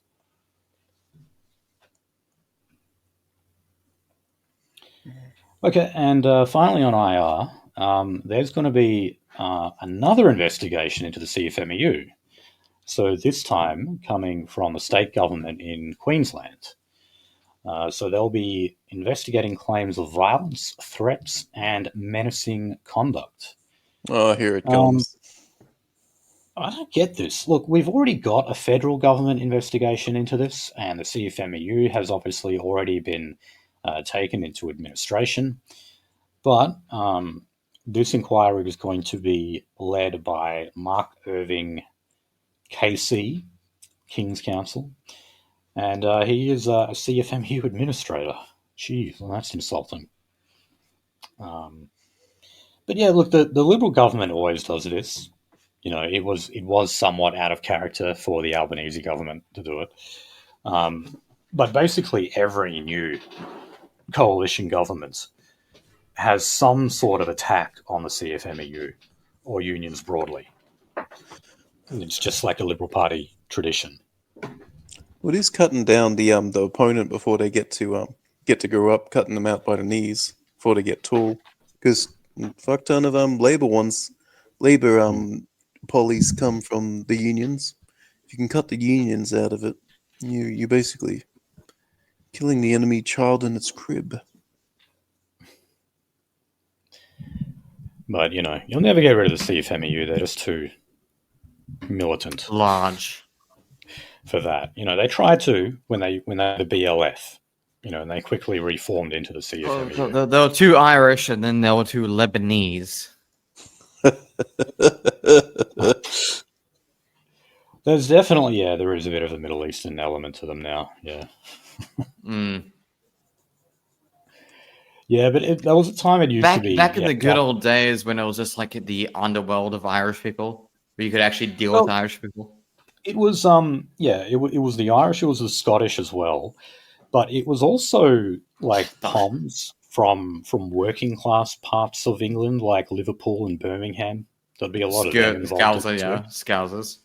Yeah, like what's the name? The guy from the MUA in WA, I forget his name. He's from Liverpool, for example. There's lots of guys then. Like yes, yeah, Scouser. Chris Kane. Or Christy Kane. All right. Let's move to climate and energy. Being born so close to the river. Okay, so we're in Tasmania now. So this is, we're talking about the only, actually no, what do I mean? I was about to say the only Liberal government in the country, but of course we have them in Queensland now. But anyway, large renewable energy projects will be automatically eligible to go through the state's major project framework, bypassing local council processes. In other words, they're going to bypass the green tape and the red tape. Now, the move has been welcomed by the Chamber of Commerce, as you would expect. There's a rather mixed reaction coming from green groups, and that's because, well, they would be quite pleased about ramming through green energy projects. We know that they're very supportive of that. But by the same token, a fossil fuel project would also bypass these protocols. So they're not happy about it in that regard. So I don't know. I've got mixed feelings on this. I mean, it's not uncommon for like a new mine or something, or a new coal-fired gas station or something to, take like 5 years to get approval. Something like that is actually very common. It seems pretty quick. Yeah. But Outside of the brownouts, outside of the the fucking things that have been happening over here. Okay. load shedding. The fucking Sapper shit. Now, something else on the agenda. This hasn't passed yet for the Tasmanian government. They want to limit third-party planning appeals so that only parties directly affected by a planning decision could appeal it. So that would mean that external groups like NGOs and activist organizations would be prevented from appealing against a decision to green light a project. Now, that part the green groups absolutely hate, as you can imagine. So, this would be green lighting projects that they believe are harmful to the environment. And the greening groups are great at using lawfare. They're really, really effective, and it seems to be the weapon of choice for them now. So, yeah, good on the Tasmanian government. I don't have much else good to say about them, but that sounds fine to me. Here's a little bit of a white pill, I guess. It looks like sales of Tesla vehicles have slumped around the world. And that is... That's terrible. I wanted to see more dead children in the Congo. In January, in Australia, sales of Teslas in Australia have slumped by around 1/3 compared to last year. Now, if you read this ABC article I'm getting this from, lithium can fix crazy women and crazy markets. One, because to get lithium, you have to kill a whole bunch of Africans. I thought we got most of our America anyway. Got most of its bloody lithium from South America, Chile. We have to kill a whole bunch of mongrels. Anyway. Yeah, either way, fucking hell. Anyway. As a joke, sorry. The ABC is saying that the reason for this is the recent political stances that Elon Musk has made. So, getting behind the Trump train, opposing trans rights, because apparently one of his children has turned out to be a tranny, basically because he's an absent dad. That cunt has 12 kids and basically doesn't see any of them. Did you know that? Yes. Rich enough for permanent daycare.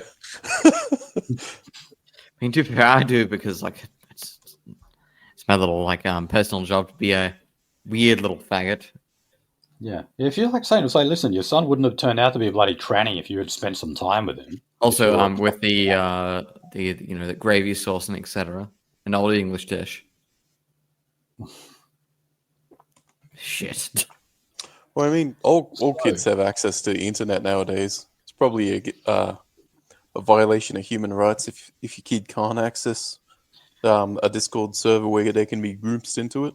Well, Elon's child actually goes after him online pretty consistently, and the tranny.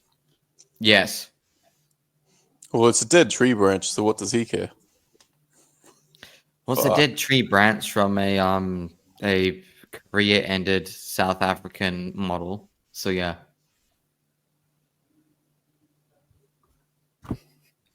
But look, surely it's also just the general popularity of electric vehicles.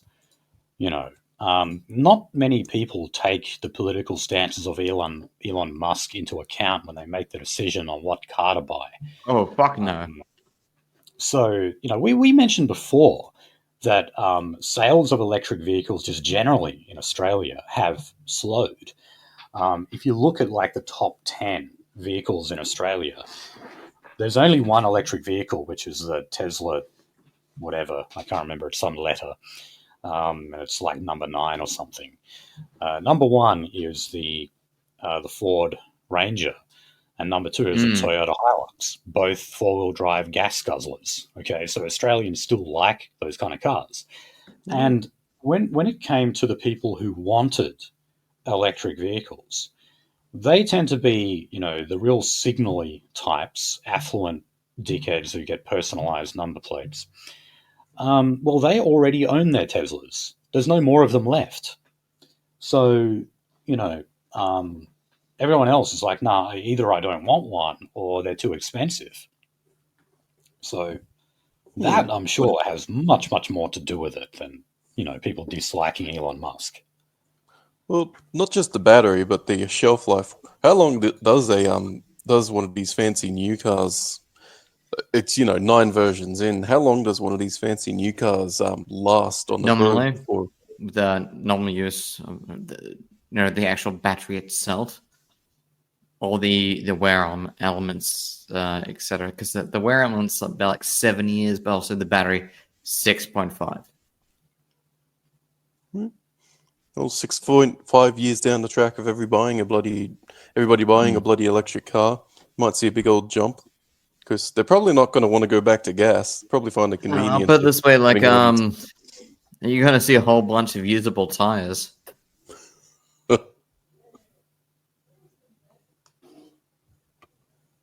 Everything else is going to fall apart on it before the tires do. They use standard tires. All right, now going to South Australia this time. So South Australian Labor has been talking for 4 years now about a major hydrogen power plant being constructed in Whyalla, the famous mining town. And this was set to be around a $500 million project. Been touted a lot by the government over those years, and now they are basically saying that it probably won't happen. So they've been saying things like, this is from the Premier Peter Malinauskas, there are challenges in respect to this project, but that doesn't diminish our determination to investing big dollars, hundreds of millions of dollars in Whyalla. Okay, but he says nothing about investing in hydrogen. So the ABC is suggesting here that Labor is basically walking back on that commitment for hydrogen. We went through more problems with Snowy Hydro last week. There's a strike being called. And also, what was that other one? Oh, yeah, Queensland cancelled one as well. So, yeah, these... There's been a couple of hydrogen plants on the way, have there? And now they're fucking gone. Oh, they're still trying them over here, unfortunately. The one in Queensland... unsurprisingly, went right over budget, and it basically, for it to continue, it required an extra $1 billion of government funding, and the LNP just said no, we don't have that money, so we're not going to go with it. So that means we just wasted, or Queensland just wasted all that money on this massive hydrogen plant that ultimately goes nowhere. Just like they wasted money on that solar farm that was around, which was over $300 million. They just dismantled it. So, and how many coal plants did they shit can in the meantime? Oh, a ton. Yeah. Oh god, and how many fucking actual coal mining the fucking situation that we destroyed in the past 2 years? 5. Is that right? Oh, Sydney's still a big ass coal basin. Okay, Jesus.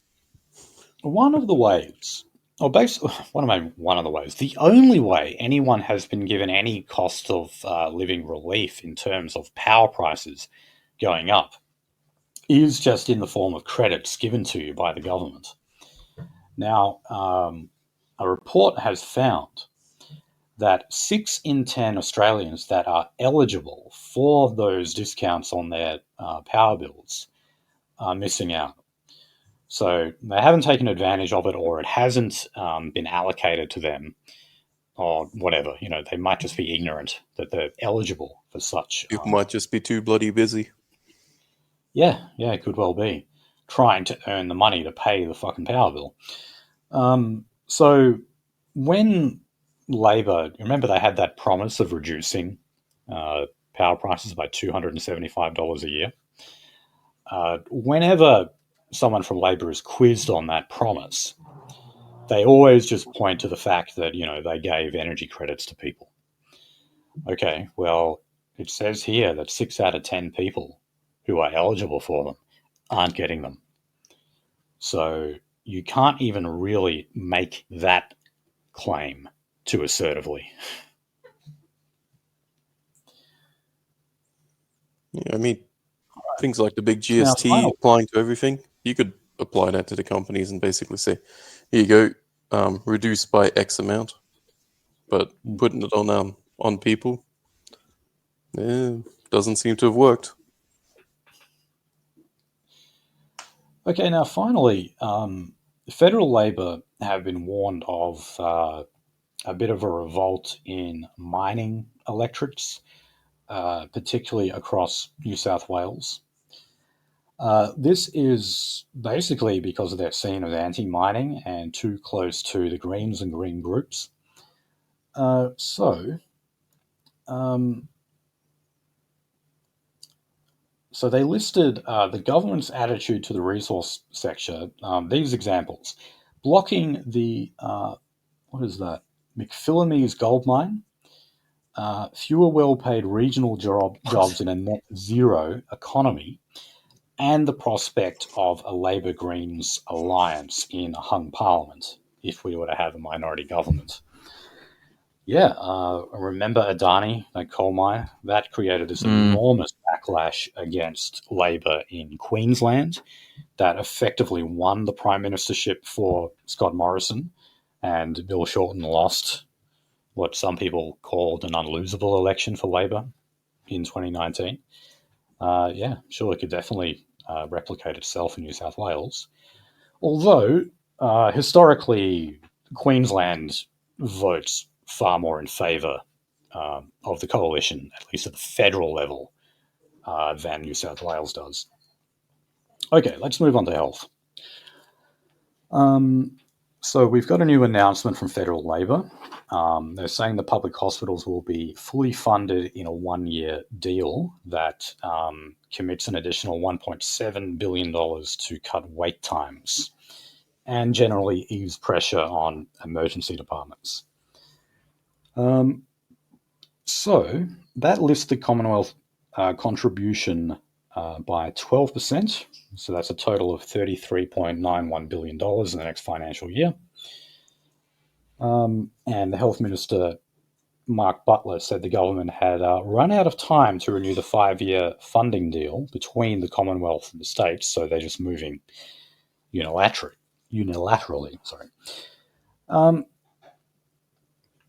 Now, this includes $573 for women's health. So Medicare rebates would be boosted. And this is for things like long-term contraceptives. I don't know, like the PIN or something like that. New measures for women in menopause, including efforts to lift support and care provided by GPs. Dare I say, that would probably include abortion services as well in public hospitals. I don't think this article mentioned that, but that's abortion is sometimes euphemistically referred to as a woman's health issue. So it could well be part of that as well. Now, in WA, and by the way, we are officially in campaign mode, and I think it's 5th of March we go to the polls. Let me check. No, it can't be the 5th. It is the 15th, I think. No, the 10th. Oh, yep, the 15th, yes. Or is it the 8th? Hold on. Anyway, we are in campaign mode, so we've been getting a shitload of flyers anyway in the mail. So it's well and truly underway. Yeah, I passed my first leaflet today by the fucking polls.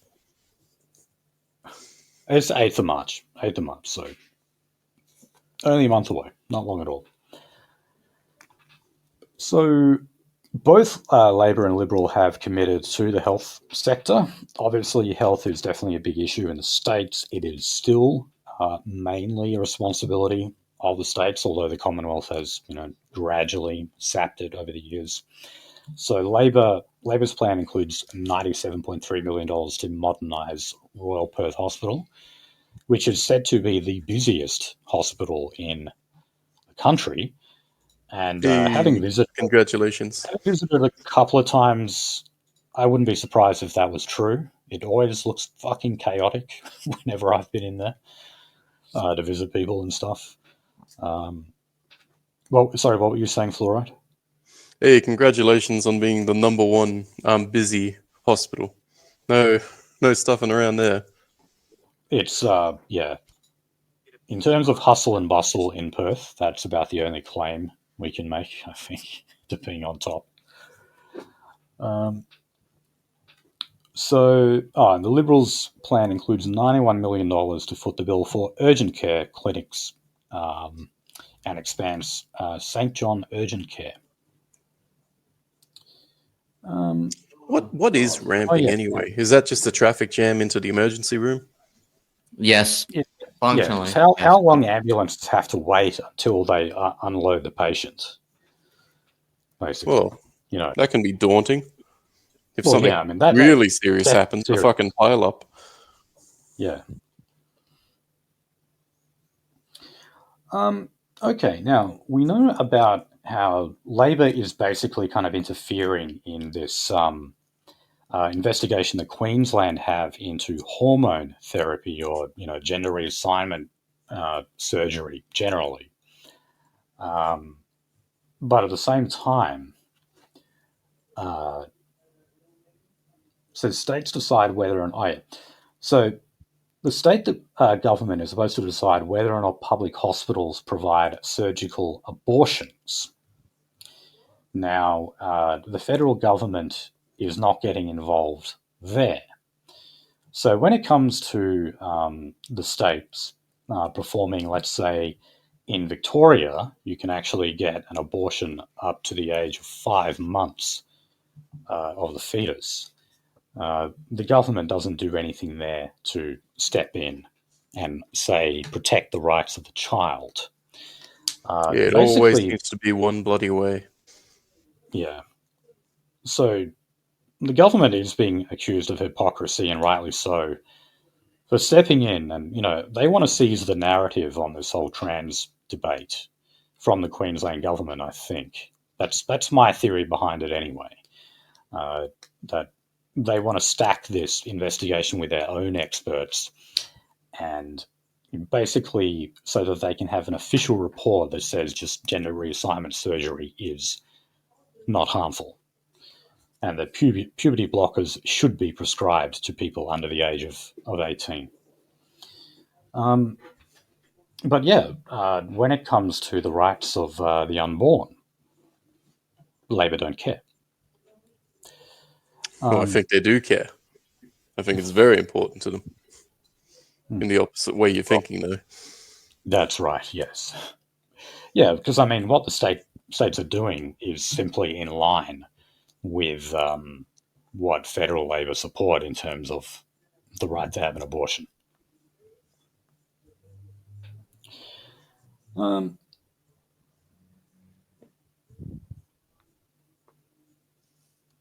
Okay, so, related on that, talking about LGBT news, there have been rallies actually across the country, but mainly in Brisbane, protesting against the Queensland government's pausing of the prescription of puberty blockers for anyone under 18. So remember, if you're 18 or over, you can still get these. It's the children, obviously abused by their signalling parents, who can't get these. This was after you had reports of children as young as 12 being put on these. And yeah, this is one of the few things that I'll congratulate the Queensland government for in moving like this. But the response to this has been swift. As I said, I think federal government is trying to seize the narrative on this now. But, don't underestimate the influence of the LGBT lobby, because they're right out in force protesting all of this. So let's just hope they don't buckle. I mean, the Queensland government, the LNP, would have nothing to gain by buckling. But we know that is not an uncommon thing for the Liberals to do. They cave under minority pressure. These are groups who are very, very vocal, who cause a nuisance, and they're very visible. However, they're still a minority. There's not many of them. And that's something that the Liberals fail to understand a lot of the time. They just kind of go by the volume of an activist group rather than their size. And they say, look, they're screaming so loud that this might hurt us in the next election. No, it won't. If you ban puberty blockers outright, fuck a pause, just ban them, all right? For people over 18 as well, a surgeon is not allowed to remove the leg of someone who has what's called phantom limb syndrome, people who believe their limbs don't belong to them. And yes, that is a real thing. And the reason is very simple. You shouldn't be able to mutilate someone's body, even if they tell you they want it. So, I'd like to say the latest version of that is endometriosis, where you claim you have a problem with your guts, and therefore you need the your plumbing removed. Fucking common as fuck nowadays. Is that what it is? Okay, I'd heard that term before, but I never really knew what it meant. Yeah, you basically get it's for females. It's phantom pain and all that, and basically claim it, and you get your internals removed. It's fucking horrible. This stuff is important for women, even into their old age, and they're just removing them. Oh God. Okay. Let's move on to Aborigines, and what a surprise, we're going to start in the Northern Territory here. So there is a new package for the Northern Territory that is mainly directed towards remote Aboriginal communities. How much? $842.6 million. These projects are always kind of funded by the federal government because, as we mentioned before, the Northern Territory government has the highest debt per capita in the country. So when it comes to closing the gap, policing and all the other services that they have in remote Aboriginal communities, it's the government the federal government that foots the bill for pretty much all of this. And by the way, the latest Closing the Gap report, it would have been released today, actually. I don't know if there are any summaries of that yet, but when it does, when I do consult it eventually, I'm sure it's just going to say, well, the gap is not closing again. Or maybe they would have made a modest progress in like a few metrics, but every year when this report comes out, it basically just says, no, we're failing. And what's the answer? Throw more money at it. But then the next year, the report says the same thing. And we just keep piling and piling money on it, wondering why we're never able to, say, get Aborigines to go to school more often or get more of them to graduate high school or get better grades. It just doesn't happen. Why is that? Because we refuse to acknowledge the reality of race. Okay. This is what happens when you ignore truths.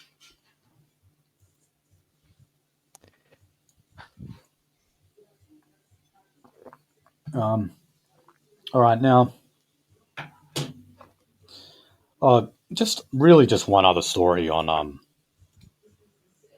Aborigines, and that is the trial of the 4 people accused of murdering Cassius Turvey started today.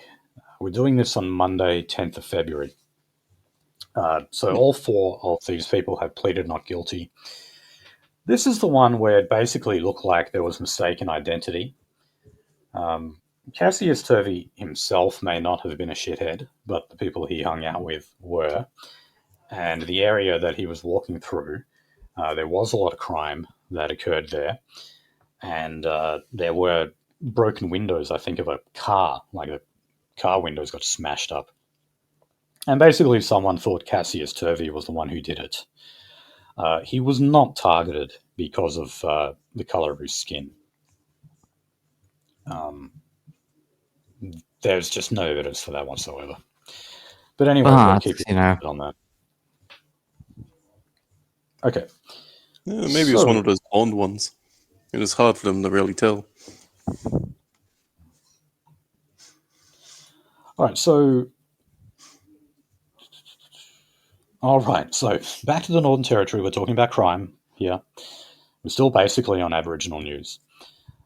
So the Northern Territory government is going to introduce legislation that will enable the Corrections Commissioner to source prison guards from interstate and the private sector.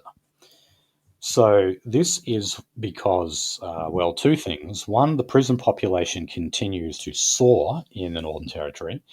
So thus far it's reached a record of 2,702 prisoners, which may not sound very high, but remember there's bugger all people in the Northern Territory. Going for that record, high score. But the other reason is simply that, well, who the hell wants to work as a prison officer in the Northern Territory justice system? It's about as appealing as being a cop in the Northern Territory.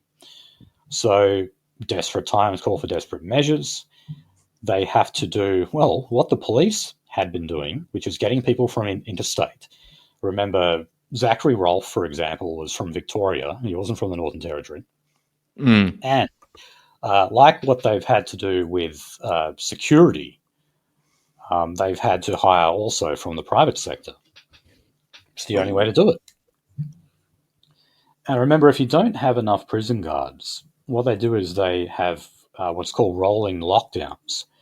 And that means like you lock down an entire wing of prisoners because they don't have a prison guard to supervise them. And that, creates a hell of a lot of tension.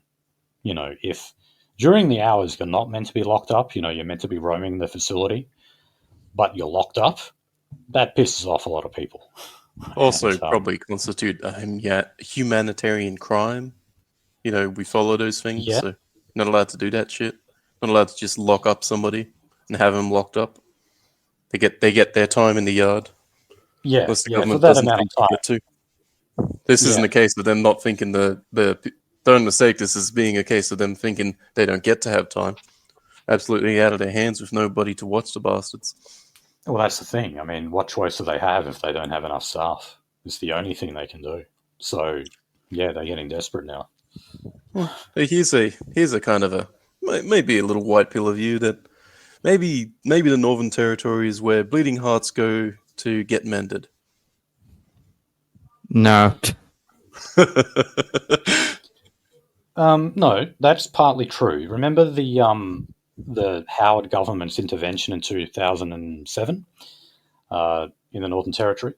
That was where they actually rolled in the military, and that's where they imposed the no drinking areas and even no porn areas, because people were copying stuff they found in some of the more violent pornos. That was basically started by a whistleblower. It was a defense lawyer, a woman who went there to defend Aboriginal people because she thought they were hard done by the justice system. And then she switched sides. She became a prosecutor because she just got absolutely sick of mainly representing Aboriginal men who were committing the most horrific of crimes. So she was a bleeding heart whose heart was mended, you could say. Well, maybe she still was a bleeding heart because she knew the best way to help them is to help them in the correct way. She put two and two together, intelligent lass, and said, "Yep, this will help them much more than I can by enabling them." There we go. Oh, sure, but I mean, she abandoned the typical platform of a bleeding heart, which was just they're hard done by, less jail time and more money for them. That's typically what they'll support. Mm. And she's gone to less money, more jail time. He did, yeah. That's actually what happened. Okay, just quickly in Victoria, the new leader, Brad Batten, is saying that he wants more emphasis on education and training in Victoria's prison system and youth detention system. Yeah, I guess so. I mean, that's one way you can sort of prevent reoffending. If you give them a chance to actually get a job once they get out, that's definitely true. So yeah, I guess I would support that. In Queensland, the police union want high-risk domestic violence offenders to be treated the same way in that pedophiles and other serious offenders are treated, and that is to be put under strict supervision and even banned from dating apps and nightclubs to make it harder for them to meet potential victims.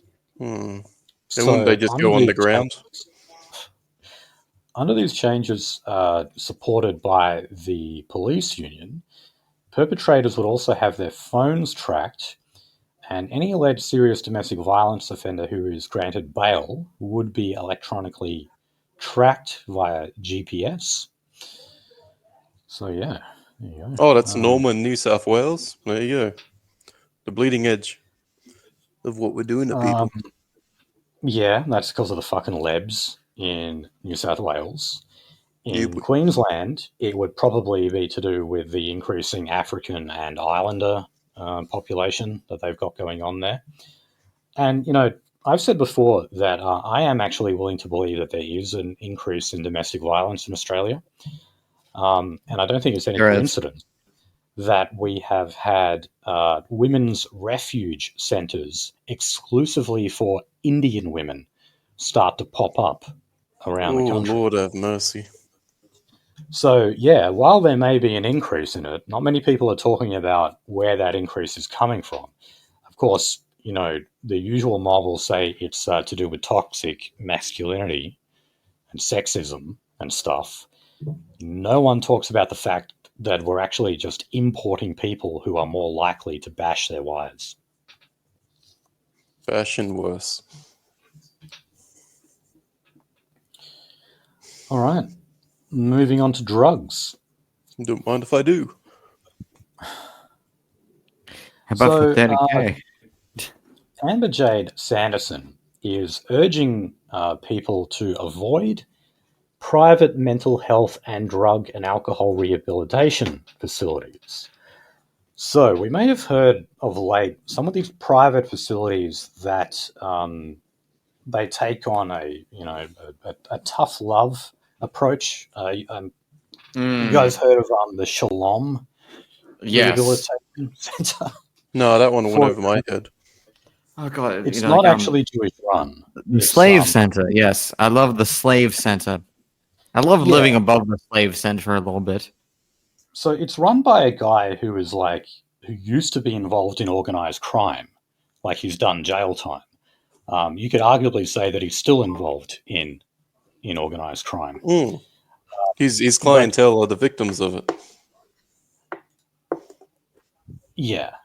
But yeah, like as Nolsey said, it is sort of like forced labor. He'll just refer to it as a tough love approach. I don't know if it actually works or not. But the WA government is basically saying, no, these approaches don't work. They're essentially abusive and exploitative. And there was a WA one recently where there was found to be a high rate of sexual abuse going on as well. So, yeah, I mean, while I don't have anything in principle against a privately run centre, I will say that the stories that I have heard have not been positive. You're not going to get the best of people going to these places. It's the poor bloody worst of them. And, well, to imagine that they weren't fucking regulated? The fuck? Yeah, that's the thing. They are actually very poorly regulated. Oh, well, that was the other part of the story. The WA government says that in time they are going to be announcing regulations for the privately funded facilities, and that is actually supported by some of the private facilities that already exist, because they're basically saying, "Hey, we're doing things right. We don't want to be tarred with the same brush. So you need to pass these laws to bring these other centres into line." Personally, I think that rehab should be imposed on some people, like forcibly, the same way you're thrown into a nut house or into jail or something. That's kind of antithetical to our liberal values here in Australia. It can be nothing worse than that. Even dying on the drugs is better than taking away somebody's freedom to die on the drugs. Yeah, well, look, I had a friend from high school about 6 years ago. He died, and that was from binge drinking. And this guy, no matter how many times we told him, we basically had an intervention for him when he rocked up in hospital. We all told him, you need to quit alcohol and you need to go to some rehab program, whether that's in-house or out. And he refused. And now he's dead. Because that is just the stubborn attitude that a lot of addicts have. They acknowledge, they refuse to acknowledge. They'd rather die than actually, Yeah. So I think that in those cases, opinion, cases, please don't talk about my personal stuff out in public. What? I was making a joke. No, but I mean, when you look at some of the damage they can do, I mean, like what about when they're out there drunk driving, for example? It should be similar to when we deem someone to be criminally insane. Even if they haven't committed an offense, you still lock them up for the safety of the public. Yep, chuck them in the drunk tank. There's a big difference between Greylands in the 50s and Greylands right now. And Greylands right now, they're all just a difference because it didn't fucking expand with the population. Right. You have to be right off your rocker and violent to end up in Greylands. You have to kill completely out of your head, but you haven't assaulted anyone. They won't put you in Greylands. Oh, no, once you put somebody in front of a train. You have to kill someone. You actually have to kill someone to end up in Greylands. And then you get yourself a bed. And that's back in 2012, man. I don't know what the fucking the requisite is now, but yeah, no. Back in the day, 2012, you had to have killed someone. We had this Black Widow type girl who would seduce dudes and then just stab them to death. And we had this guy who would find children and stab them to death. Yeah, but you know what's Anyway, worse than that? I'm not giving but somebody the choice to be on drugs. Yeah, God, that's so terrible. By the way, that's so terrible. Okay, so Jacinta Price made the news this week for quite personal reasons. She's opened up about her past struggles with drugs and alcohol. So when she was younger, she fell into an abusive relationship that included choking, double fisted punches to the face, and threats. Uh, so her marriage broke down. Then she got into that violent relationship. I assume that the marriage was probably abusive as well. 3 kids were born out of that. And when she was 26, she started really partying hard, she said. And so that Oh, included jeez. high usage of MDMA, ecstasy. And yeah, she basically said that she washed away all of her sorrows through alcohol and drugs. And she's the Indigenous Affairs Minister now. Mm. So isn't it I don't know, kind of telling that even the more functional, the higher IQ, the more responsible Aborigines or half-caste Aborigines as she is, even they like fall into this kind of lifestyle. You know, like even like the cream of the crop of what they have to offer, the ones who do actually have some brains. You know, she still has her own history of being a victim of domestic violence, drug use, alcohol abuse, etc. You hate to see it.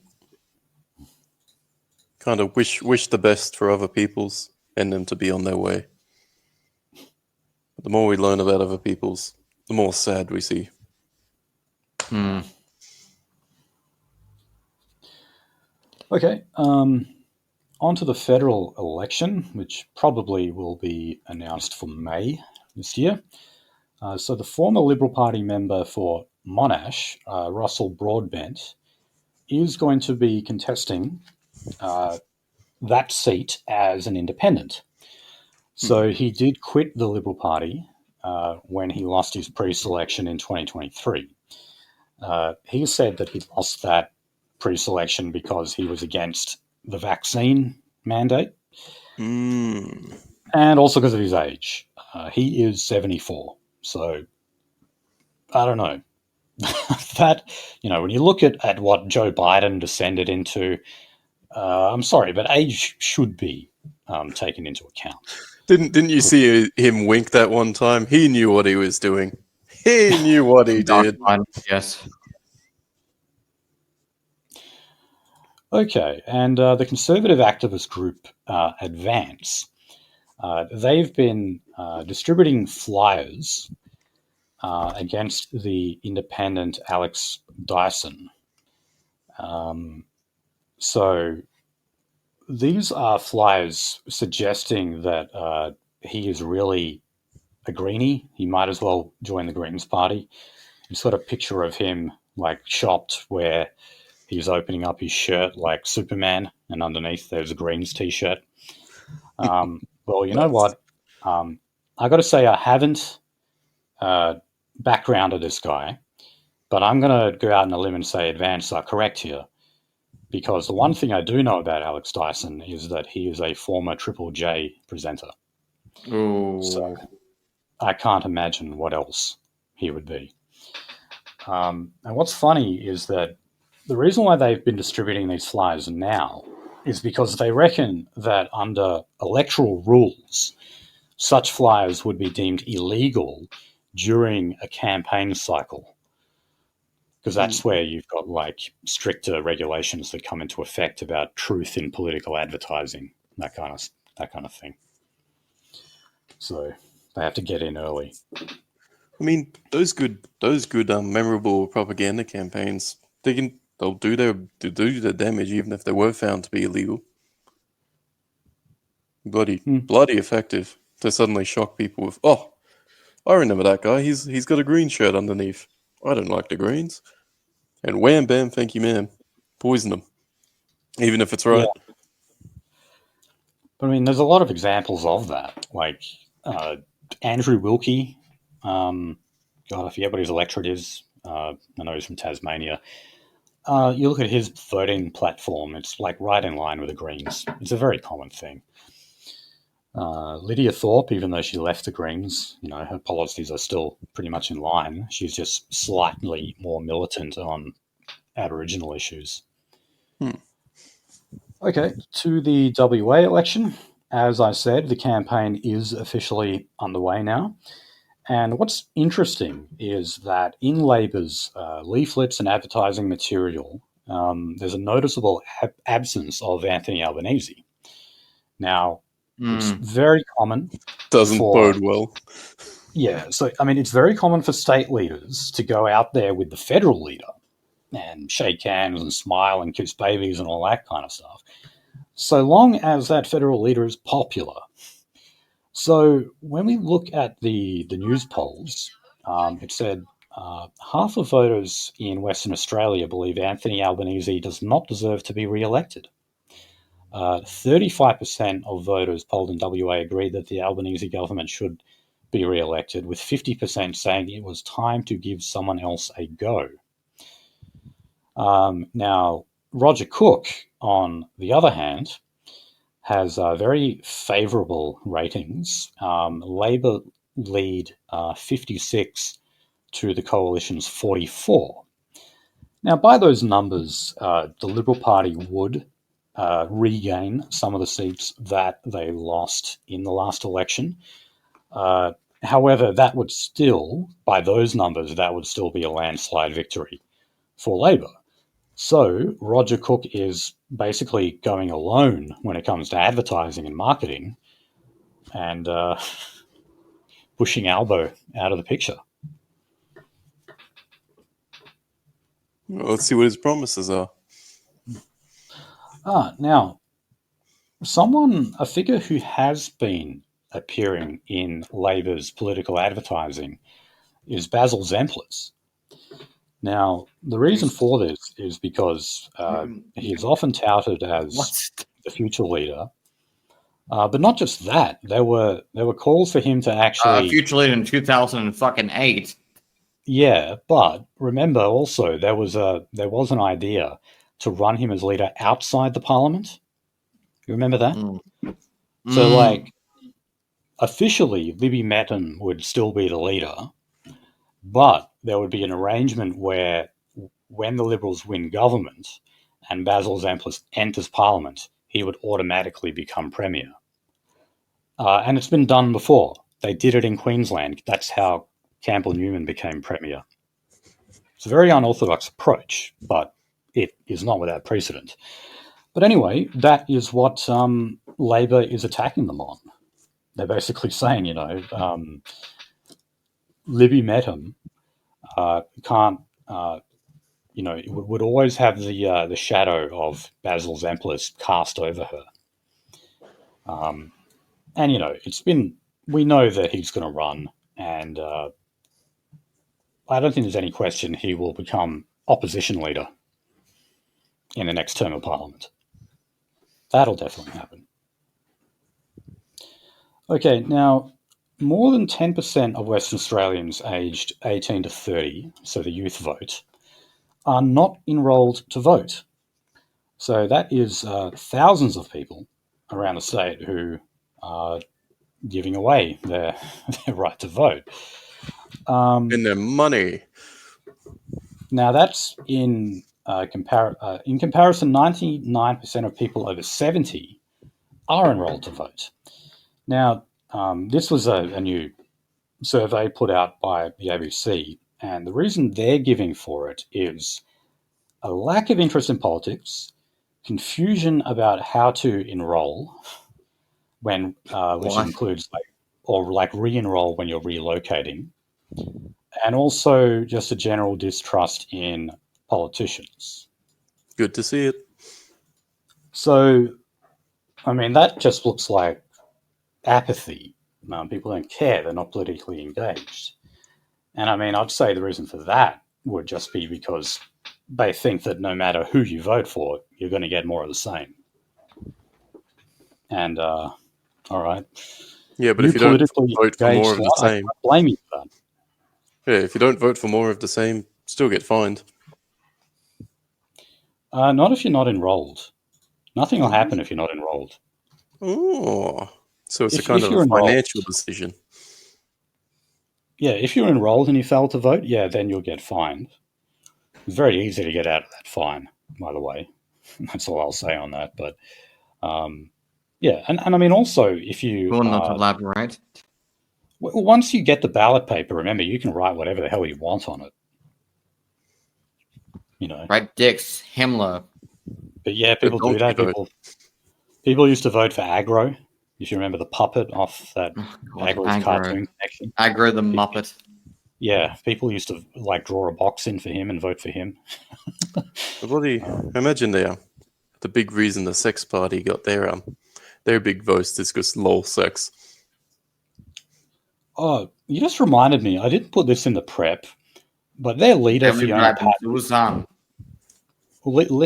she is going to be running Fiona Patton, who's a former prostitute and madame of a brothel and CEO of some bloody sex company, basically a fucked up train wreck with no kids. She's going to be running in, I think, Victoria for the legalized cannabis party. Or is it federally? I can't remember. Yeah. And the Australian Sex Party, you know what they were? They pretended they were like a civil liberties party because, like, you know, they supported drug and sex decriminalization. But they wanted to impose like a super tax on churches. Because they said, you know, they oppose like the tax exempt status that churches have. Which churches? All of them. Well, okay, maybe not. Maybe not synagogues. Not temples. But that was it. They were basically just this fervently anti-Christian party that wanted to do everything they could to piss off the Christian churches. You know, I mean, what more would you expect from a former hooker? I think it's kind of in left-leaning in left-leaning liberal kind of society. There's big praises towards sex workers and all that, and I think there's even a show coming out soon that basically centers on a bordello and the owner of a bordello. So it's high class to be a bordello owner, a bordello person, person of bordello. It's just, man, have you seen like the suicide rates for like women who star in pornos, for example? Oh, I don't want to. It is horrific. You know, and they're basically once they use up, I think there's a formula to them. It's basically, it's fucking awful. But basically, once you've done it in your bum, you're over. In the bin you go. Yeah, but seriously, if you've got a porn stash, delete it. Just delete it. It's just a fucking detestable industry, and you should have no association with it whatsoever. There's a kind of the idea of itemizing women. Kind of itemizing women. Yeah, fucking itemizing. Itemism. Are you doing the SKU or something like that? Yeah. No. Yeah. Objectivizing women. Objectivizing women. Object. There you go. Same difference. But also just dehumanization. Yeah. Men will sow their seeds wherever they can, and even if that's at pixels.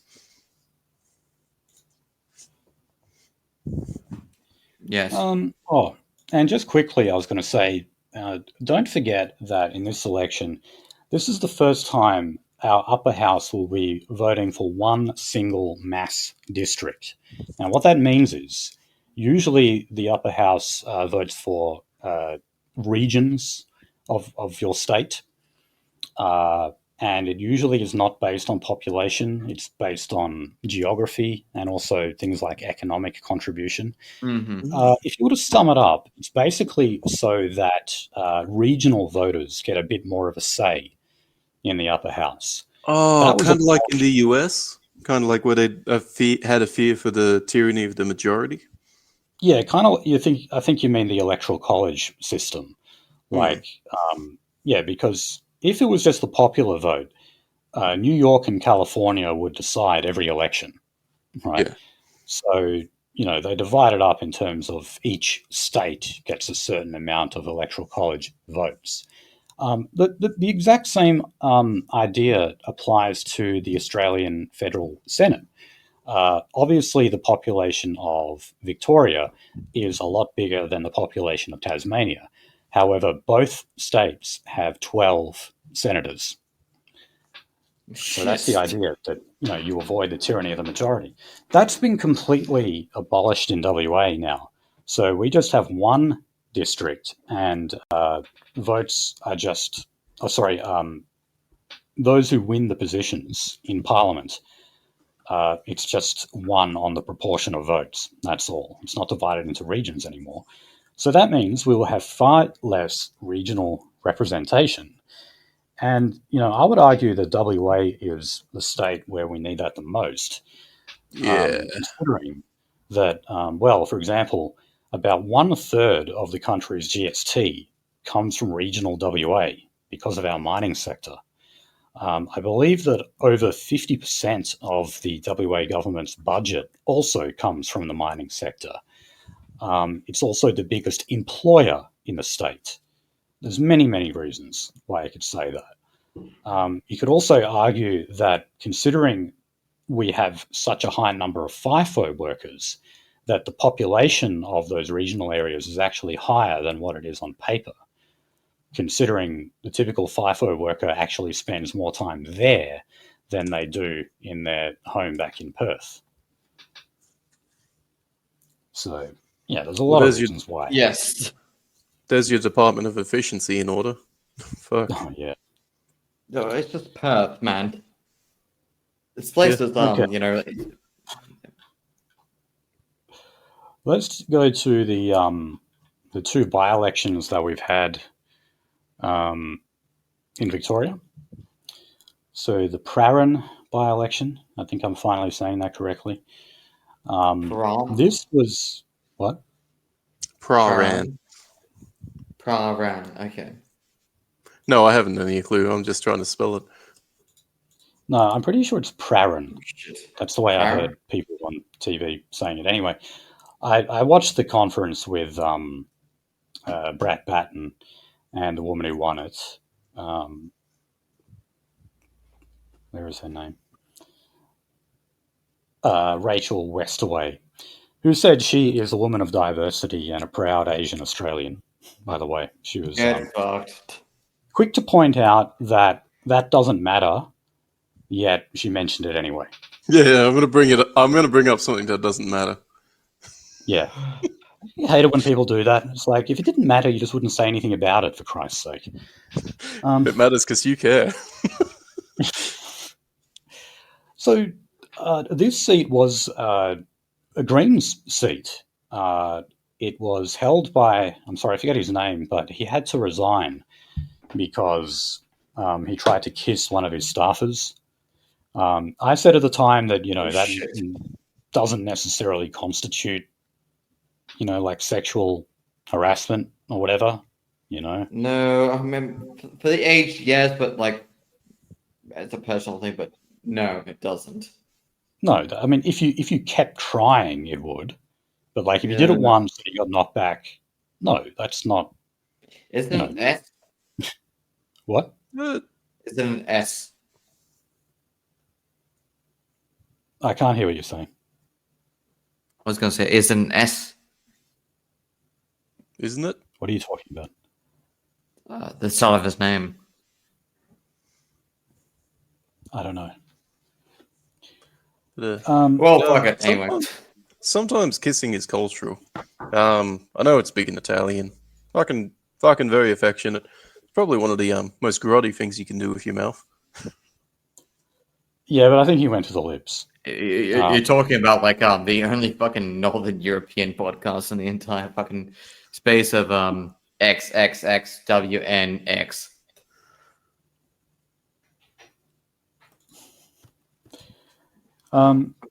Anyway, from the last count I read, she's leading with 51.6% of the vote.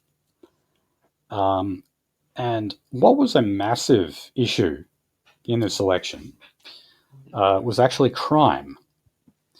So she ran on, as to be expected, a law and order campaign. But if you're wondering, the stats show that there was a 12% rise in criminal incidents in the last year in the Stonington Council area, which is part of the electorate. Oh god, those damn dirty Irish have been at it again, haven't they? Yeah, and 63% of those crimes remain unsolved. Those malevolent mix. In South Yarra, another part of the electorate, crime increased by 28%. So these are huge spikes. I mean, to be fair, they're melanated and they're like potatoes, and then they're very melanated and they're very melanated. Oh god, there's a lot of melon, isn't there? They enjoy their melons. This is the fault. This is the fault of the state government. It's not really the fault of your local state MP. However, the Greens would absolutely be in favour of these soft on crime approaches, and obviously they're massively in favour of mass migration, which is the number one cause of these increases in crime. No question about it. And a lot of voters realise that. Don't know if the Liberals would be too much better, but they would probably be better than the Greens. You'd hope so. But they've imported the problem already. They've done their damage. They've shot their load. And and just finally, Catholic educators urged people to vote against the Greens in that election. And one of the reasons for that was the payroll tax that they introduced. Catholic schools and private schools were previously exempt from that. Well, not anymore. Shit. So private Catholic schools have to be subject to what I believe is the most retarded form of taxation in the world, payroll tax. I'm going to charge you for hiring people. What a fucking stupid thing to do. Kind of a Let's window. pay $6,000 for hiring 16 people. We know that's what you're going to encourage me to do, not hire those people. The Werribee by-election is also in Victoria. This was triggered by the resignation of Tim Pallas. He is the former treasurer. Yep, so, as you'd imagine, it's a red ribbon, safe Labor seat. However, it's Monday now. They had the election on Saturday. It's been deemed too close to call. So, as always happens, they're going through the postal votes now. They usually take longer to count. But on a two-party preferred basis, the Liberal candidate is neck and neck with Labor.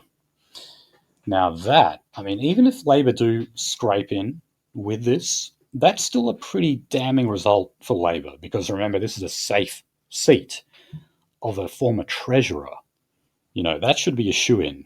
There should be no question they should be able to snap that up and the result called in a matter of hours.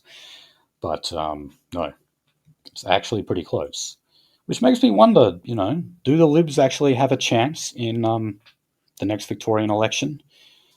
Now that they have Brad Batten, a guy who, won't call you a Nazi for criticising the trans movement. Possibly. Okay, and so even though it wasn't such an issue in Werribee as it was in Prahran, Jacinta Allen did order a review of the state's bail laws in the run-up to the by-election. I don't have the stats, but apparently there has been an uptick in crime as well within the electorate of Werribee. Is this some sort of a virtue signal? Make people say, "Oh, I'm going to be tough on crime." Yeah, it was a real last ditch effort. I guess because she probably assumed that they were going to win this easily, it being a safe Labor seat. But when she saw some of the more recent polling, she panicked. Quick, pull every fucking lever, and that showed. Yeah.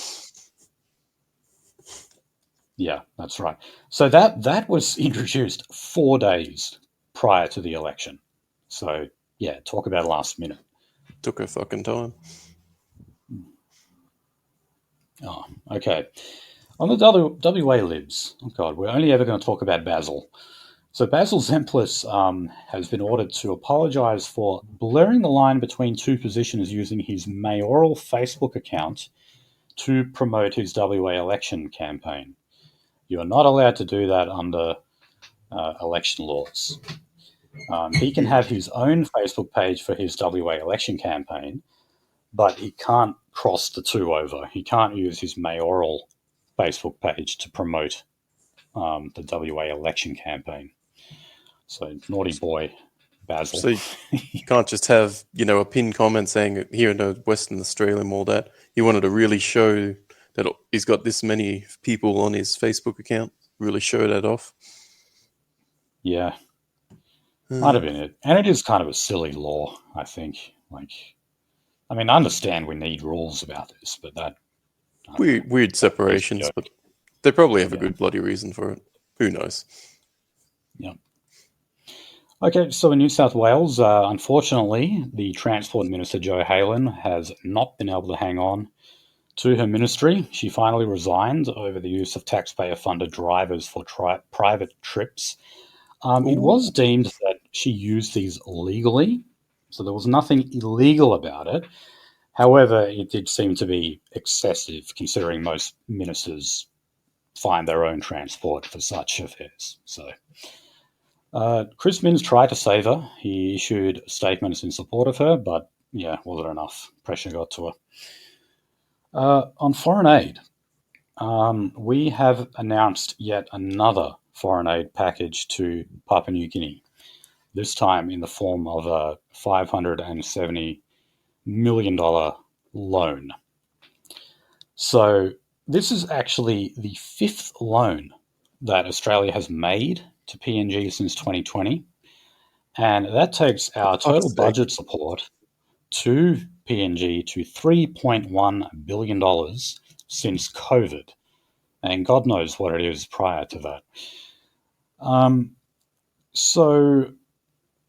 In exchange for this loan, Papua New Guinea has agreed to push ahead with a plan to screen foreign investment in infrastructure and block projects that are economically unviable or carry national security risks.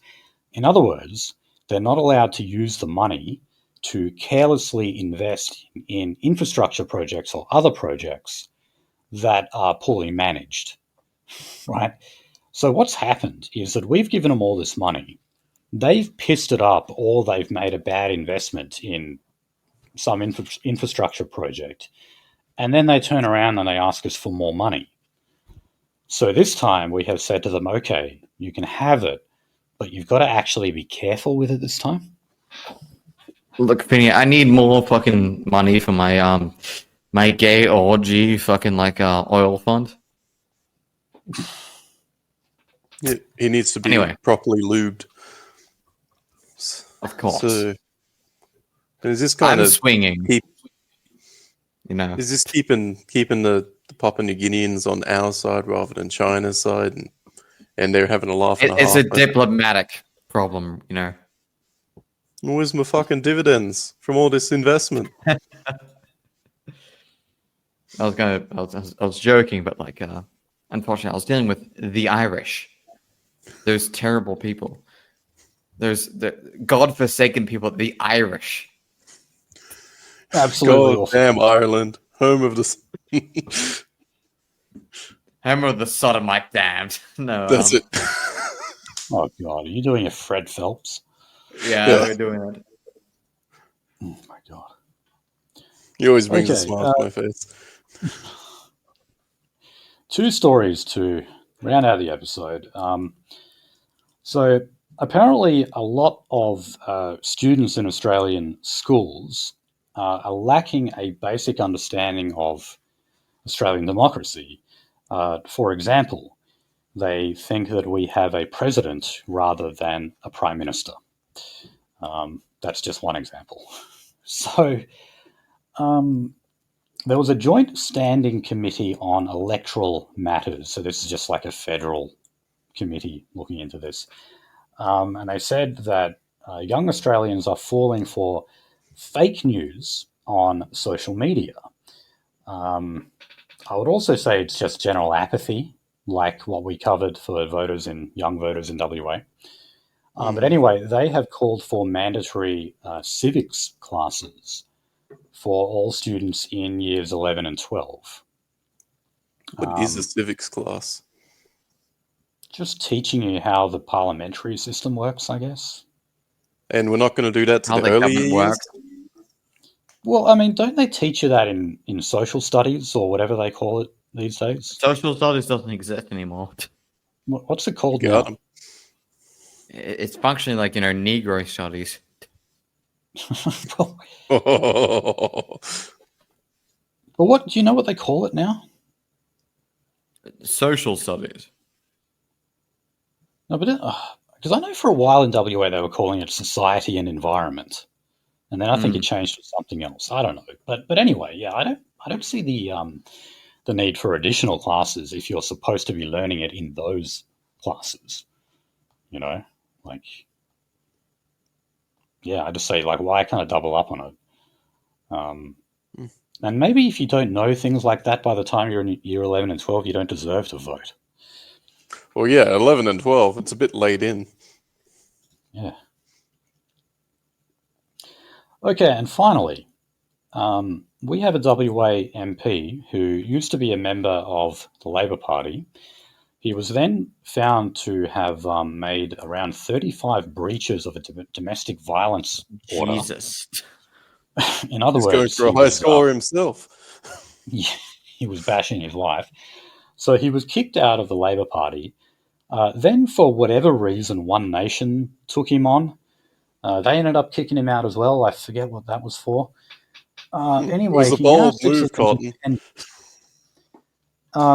so his name was Ben Dawkins, but he legally changed his name to Austin Dawkins, or Austin Trump, or What?